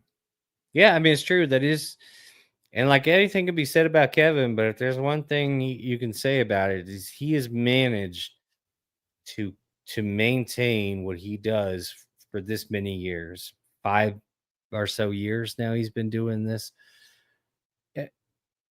and exclusively on YouTube now for what, like 3 years. So it's like he knows how to make this work. He's not doing comedy anymore. This is his main source of income, and he's doing it. And whether you like him or not, whether you like the guests that he has on or not, he's doing it and he's making money. And you know what I mean? Like there's plenty of people trying to do it and they're not making money. Kevin is funny. And Kevin found a way to make interacting with the chat funny. And that happened because he really wanted to do phone calls, but he couldn't do phone calls. And so he ended up doing this. But it worked out. And he even brought it up the other day. But it's like now he can't go to phone calls because that's not going to work. As you don't go changing the plan now. When it works, it works. When the dynamic works, you stick with it. He does a good show. Not necessarily every show is a good show, but he's doing the show that he wants to do and he's making it profitable. So you can't argue with that. Whatever it is. He's consistent, which is like, 9/10 the battle. And like people know what it is, whether you love it or love to hate it or just whatever. Check in. He genuinely doesn't care. It's like one of those shows. And that's kind of the beauty about a lot of this stuff too, with this live streaming. It's not like a movie where you got to rewind to the beginning and figure out what the fuck's going on. You can just pop it on. If it's good for a couple minutes, or just switch back and forth. It's a new thing. It's a new type of like hybrid content with the video, the audio, and the in real time reaction to everything. But I'm with it, bro. But I might have to like get out of here. I'm getting pretty tired, bro. Yeah, I am too, dude. We're gonna end it. You got any plugs? Anything coming up? Shout out to a little mirror. No shade for not inviting you this evening. I just didn't want to bother you. I know you got a lot of stuff going on with your family and stuff. So, but do you guys have a show coming up? I know you guys do Tuesdays usually, right? Yeah, I think we might be doing Monday this week, but I think we're gonna do a show, and I think we're gonna cover some Buckman stuff, because I have the gifted membership from Chad, so I went back to like when me and Chad covered Buckman's like first streams and shit. So I have some funny little clips of like Buckman, Big Bro, and Ray back then, and Chad going like, "Who the fuck is this guy?" like spazzing out about him and shit like that. So we can kind of we can watch some funny Buckman shit. Yeah, I know, man. That's why I got to talk to Mir was the one who said the Packers play the Eagles on Monday night. And Mir was the one who wanted to do it Monday night. So I got to double check with him on that shit. But even if Mir's not there, I'll run it, because we actually have a few people coming through that are like Buckmanites. So it'll be good. Yeah, for sure, man. And I listen, for no bullshit, everything aside, I know a lot of people when I first popped on the scene, obviously I had 1,000 people. They're just trolling you. They're just trolling you. It's like, yeah. But I really do appreciate, because without what you and what Mint Diggity and the rest of the gang did, like, it really did kind of like, even though it pissed certain people off, it really did get eyes on me that I would not have had otherwise, and because, and it was 100% smart, because you're laying your money down either way. It either works out, or this person's an absolute spaz and is perfect content. And I get it. And so I never was upset. I never was mad. And I always appreciated you guys shouting me out, even when it made people mad or whatever the case may be. Well, I appreciate you saying that. But the funniest thing that you did, or we kind of used you for, is like introducing you into the whole karmic thing. Because I remember we got those clips of him first saying like, "There's this new voice, J Moe," and he's like all confused by you, because like we're saying in the chat, and then eventually he starts raging on you for no reason. So it's like we had like built like your whole arc of just like by pissing off his ass in the chat. So it's like dumb shit like that was what we were getting a kick out of. But then of course we got to know you. You're, like we say, the voice of the people, and your car shit's good. It's fun. You're easy to have a conversation with. So it's it's awesome. So like we weren't fucking with you. It was just kind of like, it's like some people have an aura, some people fake the funk, and like your car videos, you could tell like you were pissed about something in some of them, or like you had a like strong point of view on something and you had to say it. And like that shit goes a long way. It's like that authenticity of like doing that shit is like why I was kind of like, I fuck with this guy. I want to see what he has to say next. Like, let's get Karmic introduced to him to see what the fuck that's going to be like. And of course you were like cool with him, and then he was being a douchebag to you for no reason. So then that was a whole thing. So you have to call that out. It's like, that's just the name of the game, and you're a real one. So I appreciate being here on the first Cut the Moe Larkey, and to many more for you, brother, and we'll do it again. Yes, hopefully we just keep getting better at it. I'm going to keep working at it. I'm going to try and get some other people on too, and hopefully we get a good flow of what's going on. And I don't want to make it too dabble centric, where it's like we're beating a bush that I've already beaten on all week with BYB. And speaking of Monday, catch BYB because we're gonna have Tukey on. Apparently, that's the word. We're gonna have Tukey on, and I believe if I'm correct, I believe Quadfather's trying to convince him to do it entirely as Chud the entire time as his Chad character. So we'll see. We'll see how that goes. That's going to be hell in his voice, though. So I highly doubt. The two key characters at least easy on the voice, but that other one's good. But listen, I appreciate everybody in the chat. I appreciate everybody that stops. All 15 of you, all 14 that stayed in. We're gonna keep going. We're gonna keep building from here, and we'll catch you guys next Saturday for the next one for sure. And again, I super appreciate it. Like, share, subscribe. Ciao. Thank you again for coming on. It was great having you. I know you got things to do, so I'll let you go, buddy. You have a good one, okay? Peace. And everybody else, listen, I again appreciate you so much for hanging out. We're gonna again catch me next Saturday. We're gonna do another one. My hope is that we get somebody that's hot at the time, maybe not. Maybe we'll bat around some co-hosts too. You just never know what might take place. But in the meantime, like, share, subscribe, and then also catch me on BYB Backyard Boys podcast Monday, Wednesday, and Fridays. And we'll catch you guys later. And hey, listen again, I appreciate you, each and every one of you. Thank you and bye.